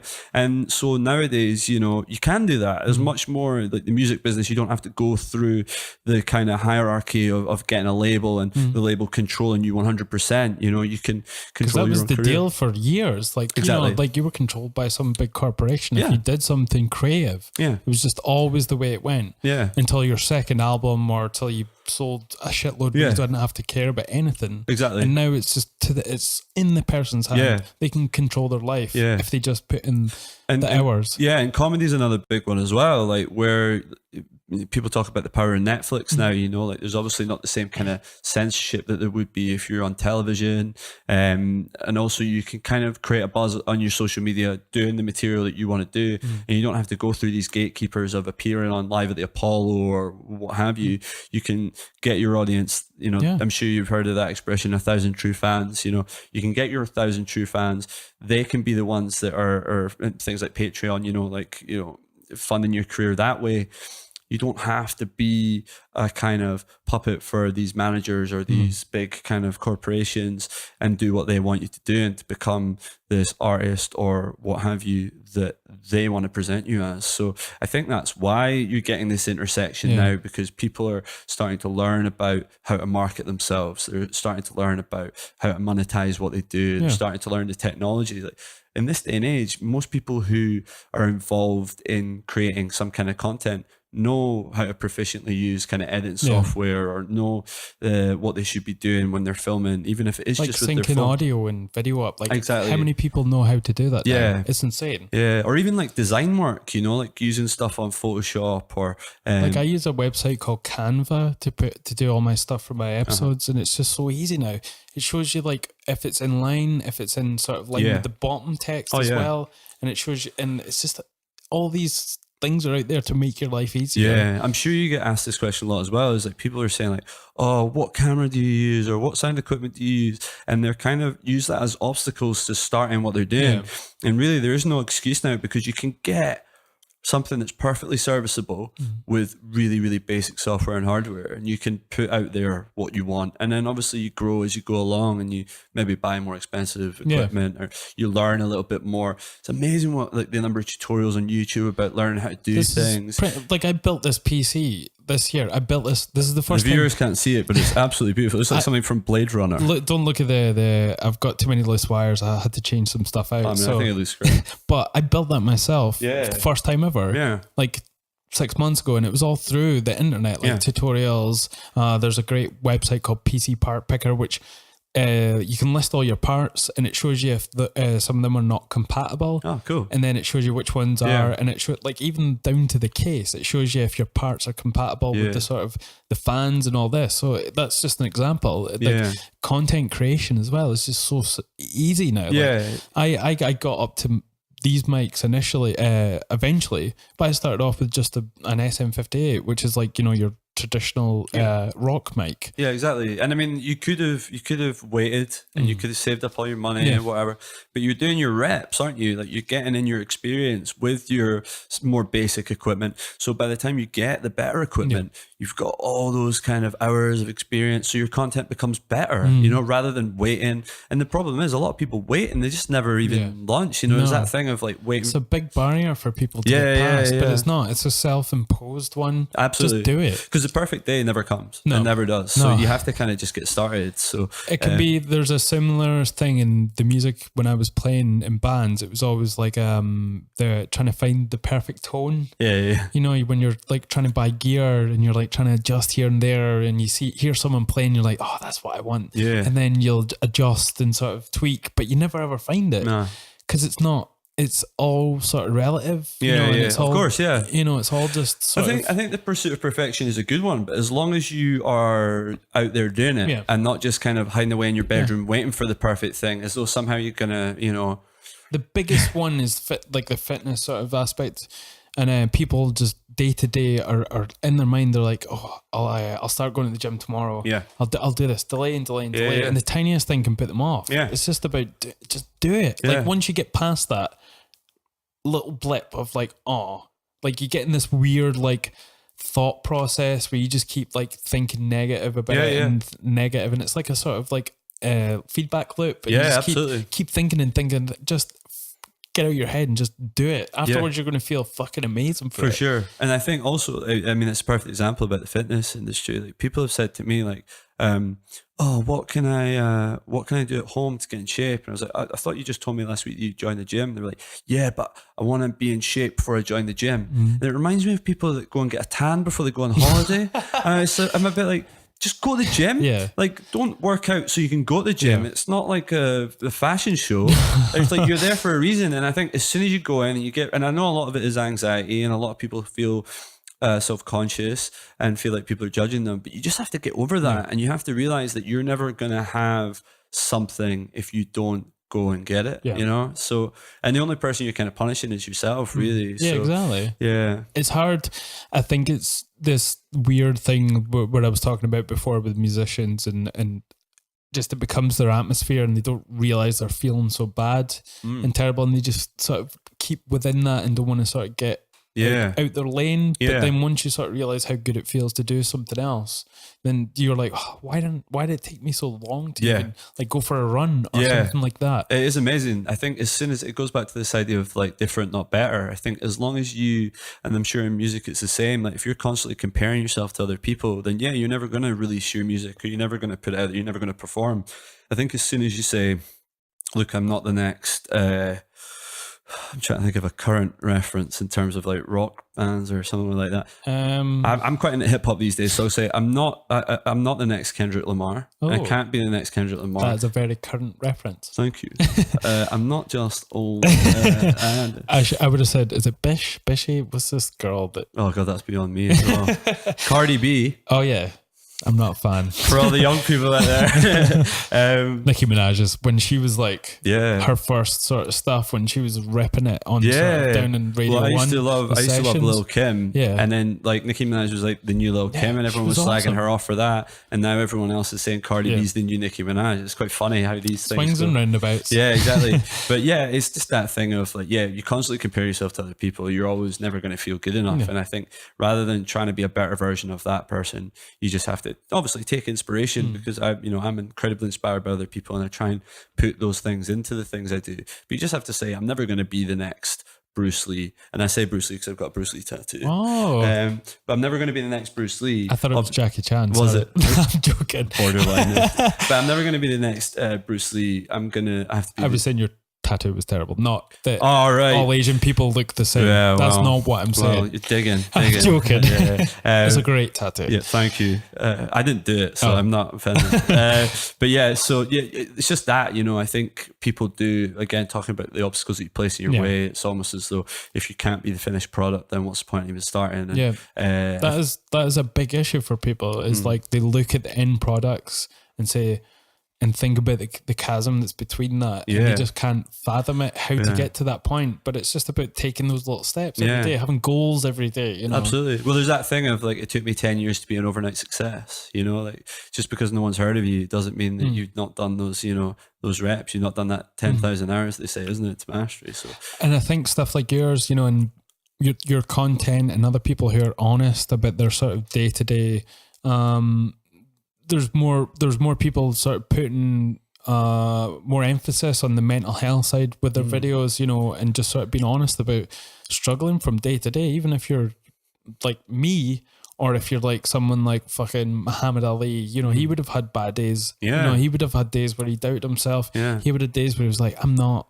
good. I'm not anything like that. well, he's probably sick of people telling him that Mike Tyson would have knocked him out. Eventually. Yeah. But no, absolutely. You're absolutely right. And I think also another thing is, you know, hindsight's 2020. Like you look at Muhammad Ali and think, oh, what a genius. But can you imagine at the time to have the mental fortitude to go, I'm not being drafted to Vietnam. He gets stripped of his title. He loses his boxing license. Everyone around him would have been telling him that was the wrong idea. Why are you doing that? Why are you sacrificing your career for this thing when you could have just laid down and just went with the flow?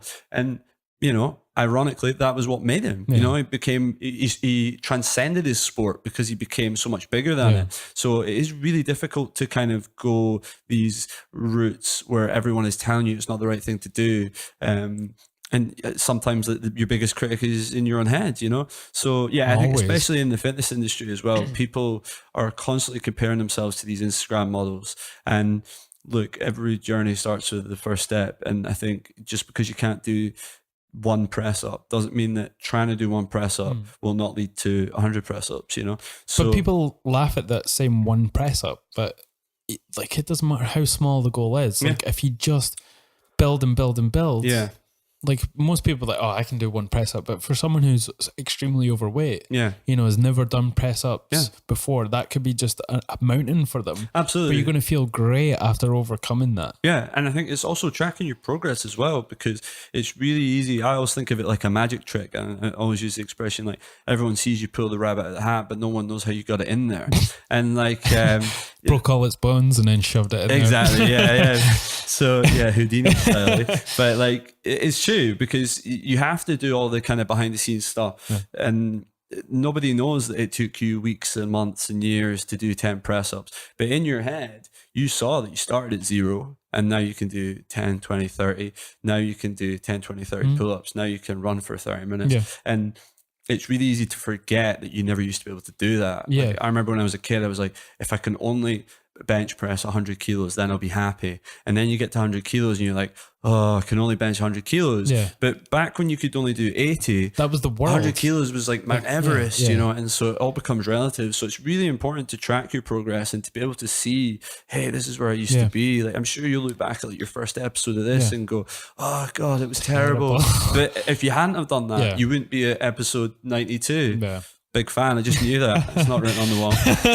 But you know what I mean? Like, so it's true, you know, and I think a lot of people will look at your podcast and think that you just started off as a finished product. And they don't realize that it's a journey to get there. So. Like it's, like you said, it's, you came to a point with being on the team and then it just wasn't satisfying you as much, so you had to evolve still. Like you're going to get to a point where the content creating stuff that you're doing now is not going to be what you're doing maybe 10 years from now. You're just going to evolve. And that's how as a person, you have to do that. You can't be stifled by your job, by your relationship, or by how you see yourself, like a in your health. Yeah. You know, you can't let those things box you in. Definitely.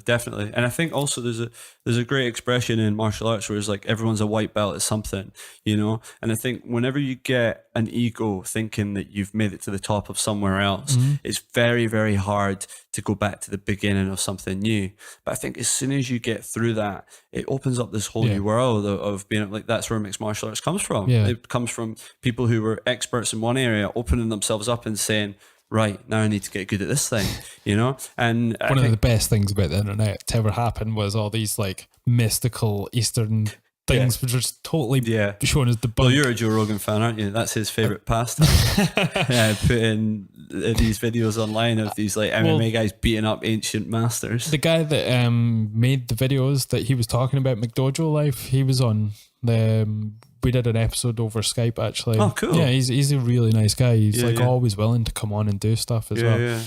Not sexually, obviously. Have you asked? I try not to. Yeah, that is a good point though, you know. Yeah, absolutely. And I think, I think, again, going back to this idea of the internet's opened the world up, I think now being really, really good at something, it's not enough really. Like if you want to get, and it's not about being better than everyone else, but if you just want to get the most out of your life, new experiences, and then, as you say, like constantly evolving and starting different chapters of your life, saying, right, I'm going to start afresh here and learn this new thing, you just end up becoming a much more kind of three-dimensional person, and you get kind of much more, especially when you stop worrying about being good at stuff and just actually getting immersed in something. And it's a great feeling, that as well. Yeah, for sure. Sort of obsessed with something. Well, healthily obsessed, but you know, you just grit your teeth and get on with it. And it only comes when it's something new. Like I think it's quite hard to get immersed in something that you've known for a long time, and you are weighed down by this baggage of like, this is what makes this person good at this level, you know. So but even though if someone's good at something, it doesn't necessarily mean they're happy or like doing it. Yeah, exactly. How many people are great at sort of like a great brickie, a great joiner, a great plumber, but they probably despise their job sometimes. Yeah, it's true. Yeah. No, absolutely. I mean, look at the number of great musicians that have killed themselves because they were obviously depressed because they weren't feeling fulfilled. So I do think like there is a certain fulfillment that comes with mastery, that comes with trying to be really, really good at something. But at the same time, I think I always think of this expression that like, the micro mimics the macro. This idea of like what you do in your little kind of individual corner is exactly the same as it is for your whole life, you know, and those skills that you develop in one area are very transferable to everything else that you do. So I think, it's only going to lead to enriching you across the board. Yeah, that's amazing. We're sort of getting close to wrapping up, but I want to speak to you about one thing before we get to the sort of last part. And I see you have a Harley Quinn hat on, actually. Yeah. So it's not a plant. Are you a fan of Batman? I'm a huge comic book fan in general, which is becoming easier now that it's a little bit more mainstream. Even now when you tell people you actually have physical comic books, they are a little bit like, what? But yeah. You probably deflected all that in the old days by saying that you were a unicyclist. Well, yeah, it's much easier to be a geek across the board when you're a professional unicyclist. But what do you think about this whole decision to have Robert I always forget his last name to be Pattinson. Batman? Yeah, Pattinson. I'm just going to exhale. I posted on my Instagram for anyone that wants to watch at Jason Pro Unicyclist. I just said not a fan. You know. Yeah, I mean, look, I'm all for experimenting and trying something new, and I think it's good that they've not just picked the kind of archetypal playboy muscle man. And also, I am very much open to just seeing how it goes, because there's so many castings where people will go, oh, that's not right, and then they knock it out of the park. So I'll stay open-minded with it. Michael Keaton being one for the first Batman. Exactly. And then who played the Joker? Heath Ledger. Yeah. For a lot of people, that he was just the guy that did. He's a pretty boy, wasn't he? Yeah, exactly. So yeah, no, absolutely. And he could impress, but I'm a pretty big Batman fan, and I do love the Batman comics. We'll see. It's always a tricky one because, like, I think Michael Keaton was a fantastic Bruce Wayne. Yeah. And I'll fight anybody. It's so funny how all the actors have one dynamic of that. Like, I'd say Christian Bale was probably the closest to embodying both, maybe, but not really. You know, he was generalist. Yeah, I did like Christian Bale. I think a lot of that Swear to me. Yeah, that voice. I do think a lot of that is down to Christopher Nolan, though, and that he just made some great films.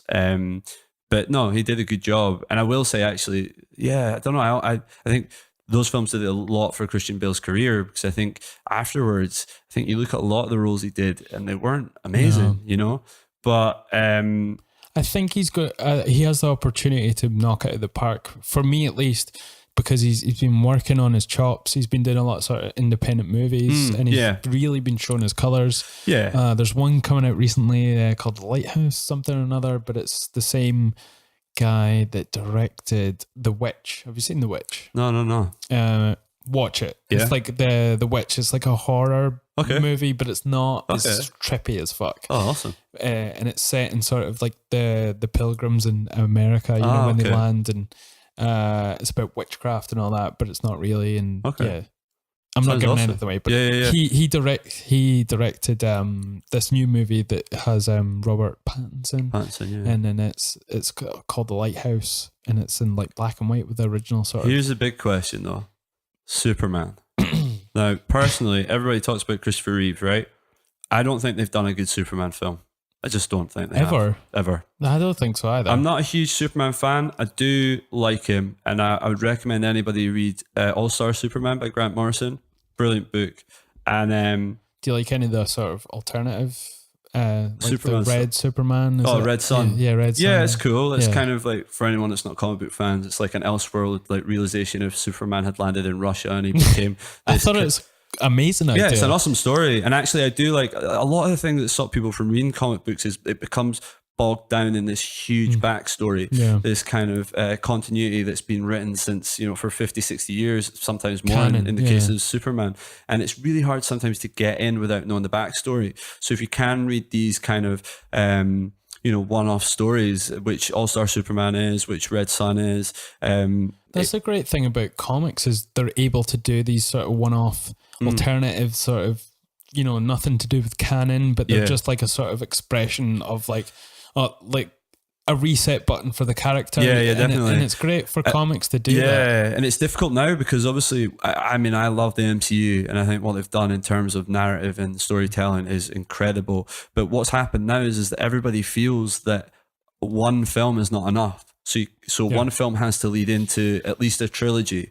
And now you're starting to see, like, I remember when a trilogy was like, oh my God, we've got a trilogy. Lord of the Rings. Yeah. Or like, even you look back at like the original Star Wars trilogy, you know, it's like, or, you know, Indiana Jones and things like that. It's like a trilogy, like that's a massive deal. Now it feels like people are making films just to set up the next two, you know, and it feels like the only thing that's meaningful is what's going to happen in the third film. Yeah. But what ends up happening there is they make a crap first film, so they never get to the third film. So with comics, like what's great about that is when you have these one-offs, is that you aren't bogged down in thinking about what you're going to do next week or the week after, which in fairness, a lot of like continued series and runs that certain writers do, they are bogged down in that. But yeah, as you say, these one-shots or these kind of singular stories are great for that. But yeah, I think Superman problem is a big one.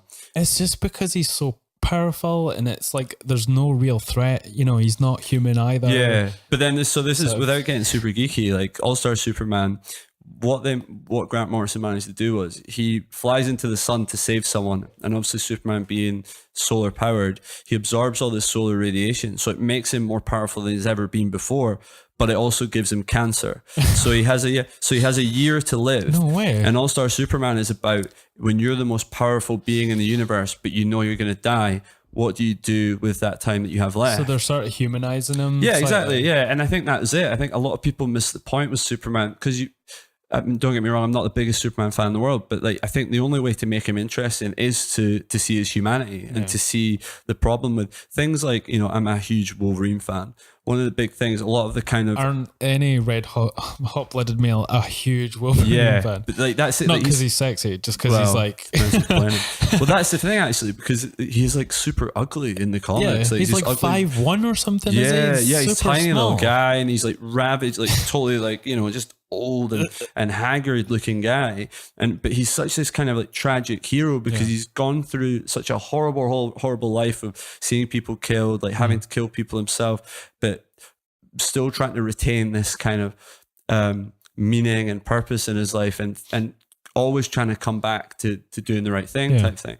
And I think it's with Superman, it's not about making this amazing action movie where he's shooting lasers out his eyes, but it's this idea of, if you had all the power in the world and you did have to live a real life, like, how would you handle that? And I think that's where the real stories come from. They come from this idea that, you know, he was a lot of people make comparisons to Moses, this idea that he was like sent off by his parents and then found by new parents and had to become to live this new life, you know, and then he becomes this leader of these people. And it's an identity thing, because he's a Kryptonian, but he doesn't know anything about his people, and he's trying to find his place. He lives in the world, but he wants to be human, but he's not like these people. And I think we can all relate with that. It's just how you tell that story. And I think Batman's been overshadowed, has always overshadowed him, because, you know, everyone likes that darkness. It's kind of like, doesn't have any superpowers, so he has to overcome things through, you know, he's like a world-class detective. Exactly. People miss out on that a lot. Like, they think if they show him bashing on some buttons on a keyboard, that means he's like a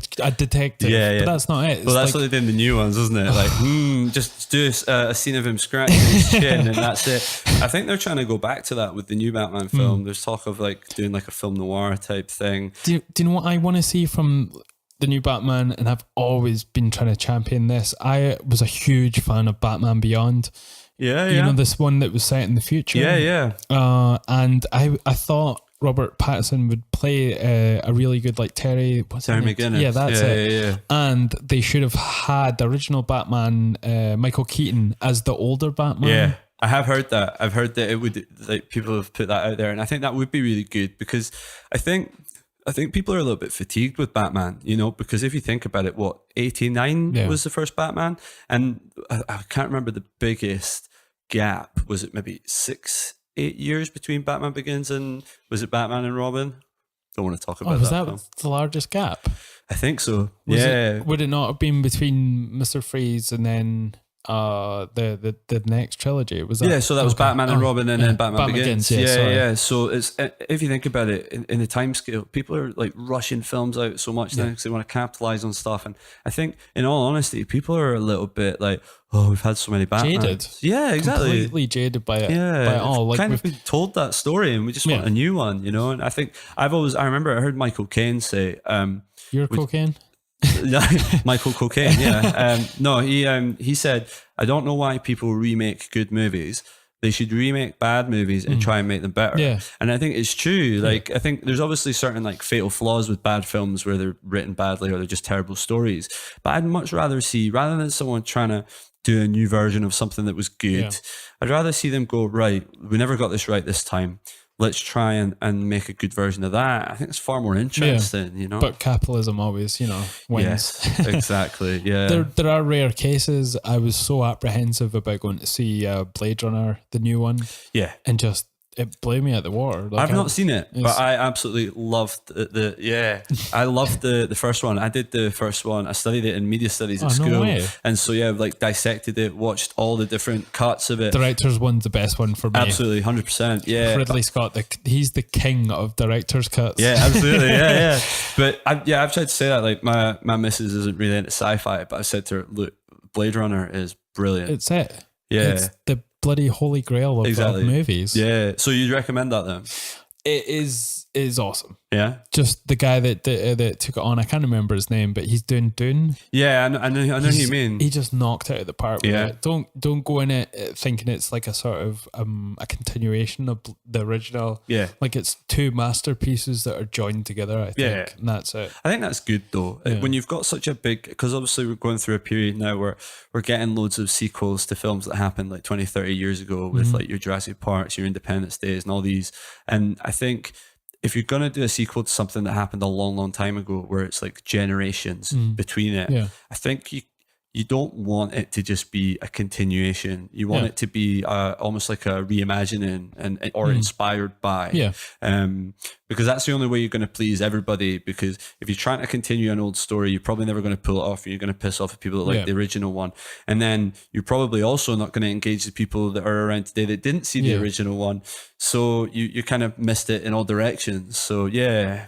It's definitely is awesome when it's done so well, and that's why I'm excited to see the Dune sort of remake. You know, it's just he visually Blade Runner, the newest one, is just he just nailed it. Because that was what's so amazing about the first one was just the way that they managed to make it look like the future, but also make it look like a rundown future. Like it really is the kind of dystopian, prototypical like dystopian like sci-fi and imagery, sort of like Japanese culture meets that American westernization. And that has been the sort of the main image of sort of sci-fi from then. You know, it's always this thing where these two cultures are mashed together, and that's what makes it. Well, if you think about it, that's the way that you would imagine it to be, wouldn't you? With the globalization and multiculturalism, rather than having these segmented cultures, we're all going to come together to create this one weird kind of hybrid thing. So it was quite cool to see that. And what is the two most furthest apart in terms of worlds? It's Japan and America. That's what you do with those two. East meets West, right? So it was. I love Blade Runner, and I think a lot of people are put off by it because they think it might be a little bit philosophical. I would say don't be put off by it being philosophical. It's awesome. I think it's blank in a way where it is up to your interpretation, and they're not trying to force anything down on you. They're just showing you something that's beautiful, and it washes over you, and you can take what you want from it. Like, don't tell me, but I've heard, like, obviously, spoiler alert for anyone that's not seen Blade Runner. They in the best cut, they leave it quite ambiguous as to whether he's a replicant or not. There's obviously a suggestion with the unicorn that he is. And I don't know if they've done anything more to confirm or deny that. But what I liked about the original version is that they don't say anything. It's kind of like with Nolan with Inception. Everybody has said, it is a dream, it's not a dream. And he's come out and he said, there's not an answer, and like that's fine, and I think that is good. Like, I do think that's good because it means that we can sit here and have a conversation, and I can say it was a dream, and you can say it wasn't, and neither of us are right. Whereas if there's a definitive one and we know it, then it's just a case of googling it. To sort out an argument instead of having conversation. And that's the sort of the beauty of a lot of old movies. Like, you don't get that sort of style of making, like, because people want answers. Also, I love it when a story ends. I know that sounds funny because now we've got this world where sequel after sequel, shared universe. Game of Thrones. Yeah, you go towards the end of a film and you feel like nothing was really resolved. And I love watching a film where it was just a one-off. There was no, illusions that we were going to have a franchise. And it just start, middle, end. Brilliant. Love it. And so I guess Blade Runner kind of had that, even though the ending was ambiguous, it was still an ending, So it didn't feel like a story. It felt like you were just spying, like having a snapshot of this world in the future, and you were just looking in on it, and that was it. You like, going back to comic books, there's a big thing about the Joker. Like, I think it looks really good, this new Joker film, I will say. But when I heard that they were making an origin story, I thought, I don't need an origin story. Like, and if anything, it's gonna ruin the ambiguity of the character by trying to explain who he was. It's like the whole Darth Vader thing. It's like, I don't need to know why Darth Vader is the way he is. I don't need to see his whole oh man. Nothing has done more to ruin a character than that scene. But I tell you what brought it back, Rogue One, when he's just mowing through people. I lost my shit when I saw that, because it was like, have you seen Endgame? Yes. Have you? Spoiler alert! If you haven't watched it, then you're an idiot.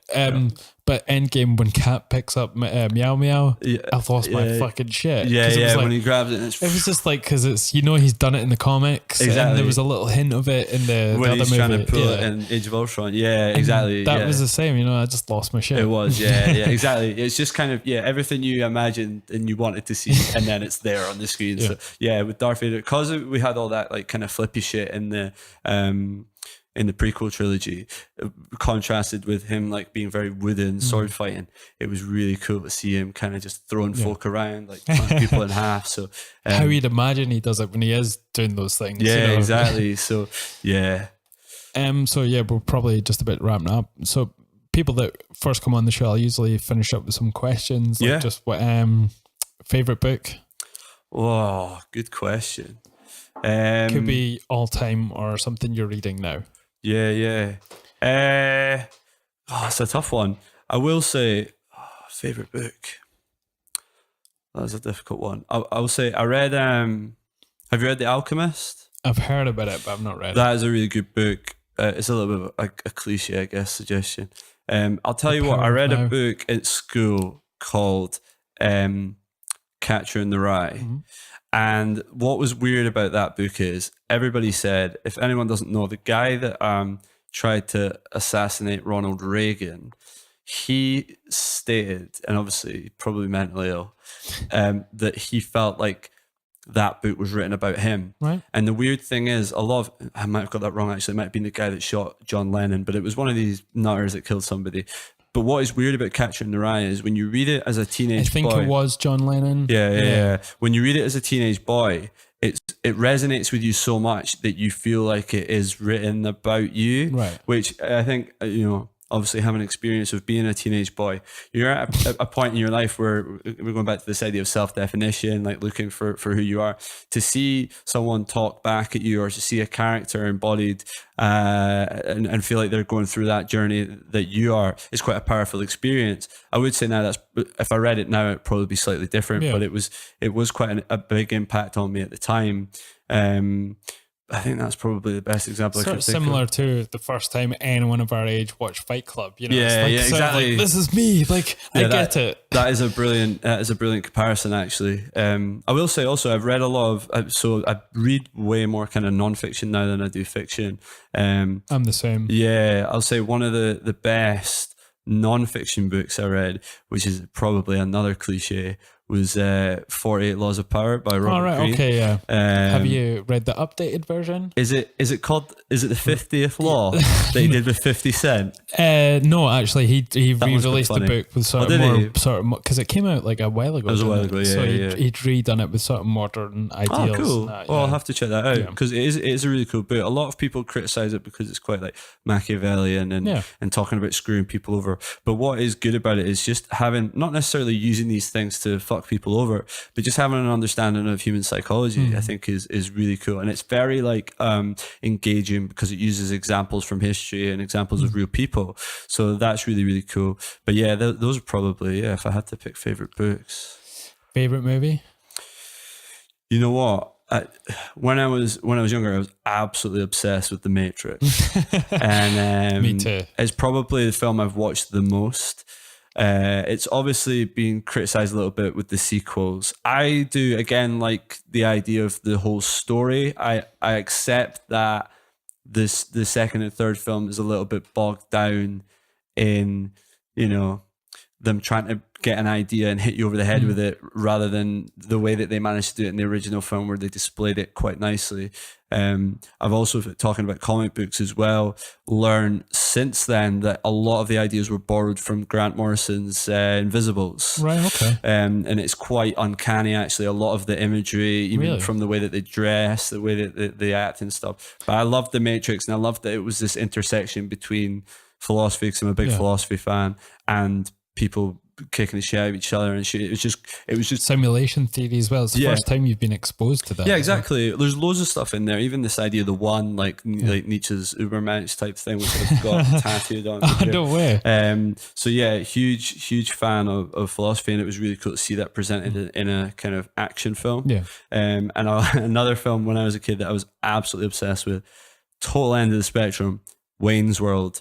I was at a point where I could probably quote, and in fact, much to the distaste of people that watched it with me, could quote it word for word. So yeah, they're probably my two favorite films. Do you, when you put it in the CD player, do you turn around and say it's party time? Yeah. Excellent. Yeah, no, I know all the words. Yeah. In fact, my girlfriend at the time refused, like halfway through, stopped watching it with me because she was getting pissed off. I kept saying the line before it came on. So yeah, no, those are probably my two favorite films. I've had to narrow it down. Favorite album? Oh, going back, probably. So I'm a huge hip hop fan. I will say probably the first album that I listened to that I loved was Appetite for Destruction by Guns N' Roses. But in terms of hip hop stuff, I'm a huge Tupac fan. A huge Wu-Tang Clan fan. So I'll say one of Wu-Tang Clan's albums, maybe like 36 Chambers or Hell something yeah. like that. That's a great album Yeah, as well. yeah. I went to see Wu-Tang Clan 20th anniversary at Brixton Academy. Oh, was that they're playing in Glasgow? Are they not? With like they're touring with other Quite people? possibly. This was, God, when was this? This was a few years ago. This was like 2015, 2014, something like that. Right. Might have even been 2013. It was mental. Like, it was exactly what you'd imagine. And obviously they're at the point now where they're all kind of falling out with each other. Yeah. So they never quite had the chemistry that they may have done if you watched them when they're in their prime. But huge Wu-Tang fan, like, yeah, probably. Of course, when ODB was in it as well. Like, Yeah, that's not it. dead. You know, Yeah, it's but just, it's amazing. Like when you look at, if you go back and look at how the Wu-Tang Clan, RZA, who's like the producer, one of the artists, he managed all of their careers. And what he did was, he was an absolute genius. I read his book, which is really good. I would recommend to anybody. what's it called? It's called The Tao of Wu. Oh, okay. Yeah. So he obviously a huge martial arts movie fan, which I am too. And he decided that, so Wu-Tang were signed to a label, but they all wanted to go and do solo stuff. And within the label that they were on, people, the label were offering them solo gigs, but he said, no, we're going to hold out. And he made sure that every single artist got a deal with a different record label. Oh. Because he realized that they would promote them differently, Yeah. promote them to different audiences. Like That's cool. Method at the time when they was promoting to like young girls, like guys that were like into like smoking weed, and then you had like a guy like Raekwon who was more like kind of gangster, like talking about that kind of life. And then obviously ODB did kind of more like poppy stuff with all the songs that he did. So he had to have the foresight to say that, you know, we can branch out and we can attack people on all these fronts. Absolute genius. Great mind. Yeah, absolutely. So yeah, probably one of those albums. Yeah. And the one that's always hard for people in the last question, your favorite quote. Ooh, that is a tough one. I think it's maybe not a favorite. I think it is one of my favorite quotes. I don't think I could narrow it down, but it's one that's kind of resonated with me recently. A writer called Neil Gaiman. Right. He's he did a God's thing with the gods. American Gods. American Gods. Yeah. And what's it called? The Shadow Man. The Sandman. Sandman. That's a great series. Sandman, and he's written a few Marvel comics as well. So, but he and also written actual books as well. But he did the Norse mythology one as well. Yeah, that's right. Yeah, I read that one. Yeah, really interesting. I mean, I think he's a bit Marmite. A lot of people don't like him, but I really like him. He's awesome. I heard him recently say when he was like, he's like, great stories begin with what if, and I thought, that's amazing. You know, as someone who, again, is a content creator, I think as soon as you say, what if I did this? Or if you're a writer, you go, what if my character was in this situation? But you can then take that into your actual life and you can say like, well, what if I moved to Louisiana? What if I moved to Blair Gowrie? You know, what if I play American football? Like, who's the person I can be if I decide to take a chance? And so that's been a quote that's kind of resonated with me recently. And I think when I move forward in everything in my life, I think like, let's start with an interesting question or an interesting premise and see where we can go from there. So yeah, that's a good quote that I I'm glad I had at least one person want to quote Neil Gaiman on this podcast. There you go. I'm the man for the job. I will say a hilarious quote that I heard recently that I did quote on my podcast, Just a Fitness Tip. There's a Lil Wayne quote where it's real G's move in silence like lasagna, right? And it makes much more sense when it's written down because there's a silent G in lasagna. Real G's move in silence like lasagna. That's amazing. I thought that was amazing. hilarious. My favorite of all time is Living Life 1/4 mile at the time. It's from Need for Speed. Not Need for Speed. Need for. I don't even know who I'm quoting. The computer game. No, what's the one that had shit? Anyway, I've totally Fast and Furious. That's it. It's not my favorite. I was joking because it's a terrible one. Well, it is. But I guess if you look a bit deeper, it's the idea of don't look too far ahead of you. Yeah. Live in the moment and take things as they come. Don't drive your car too fast. Yeah, well, yeah, that's probably what they meant. But yeah, no, I have a habit of looking far too deep into things. Yeah, especially when it comes to quotes. Yeah. Anyway, man, that's been awesome. Is there anything you want to sort of like promote and No. get people towards? Well, I would just say if anyone has found me remotely interested in the past however long we've been talking, I would just say go to my Instagram at JasonProUnicyclist and listen to the podcast. Just a fitness tip. It's on Spotify and Apple and all other places as well. Yeah, and if you get to those two places and you want to know more, you'll find a way. Yeah.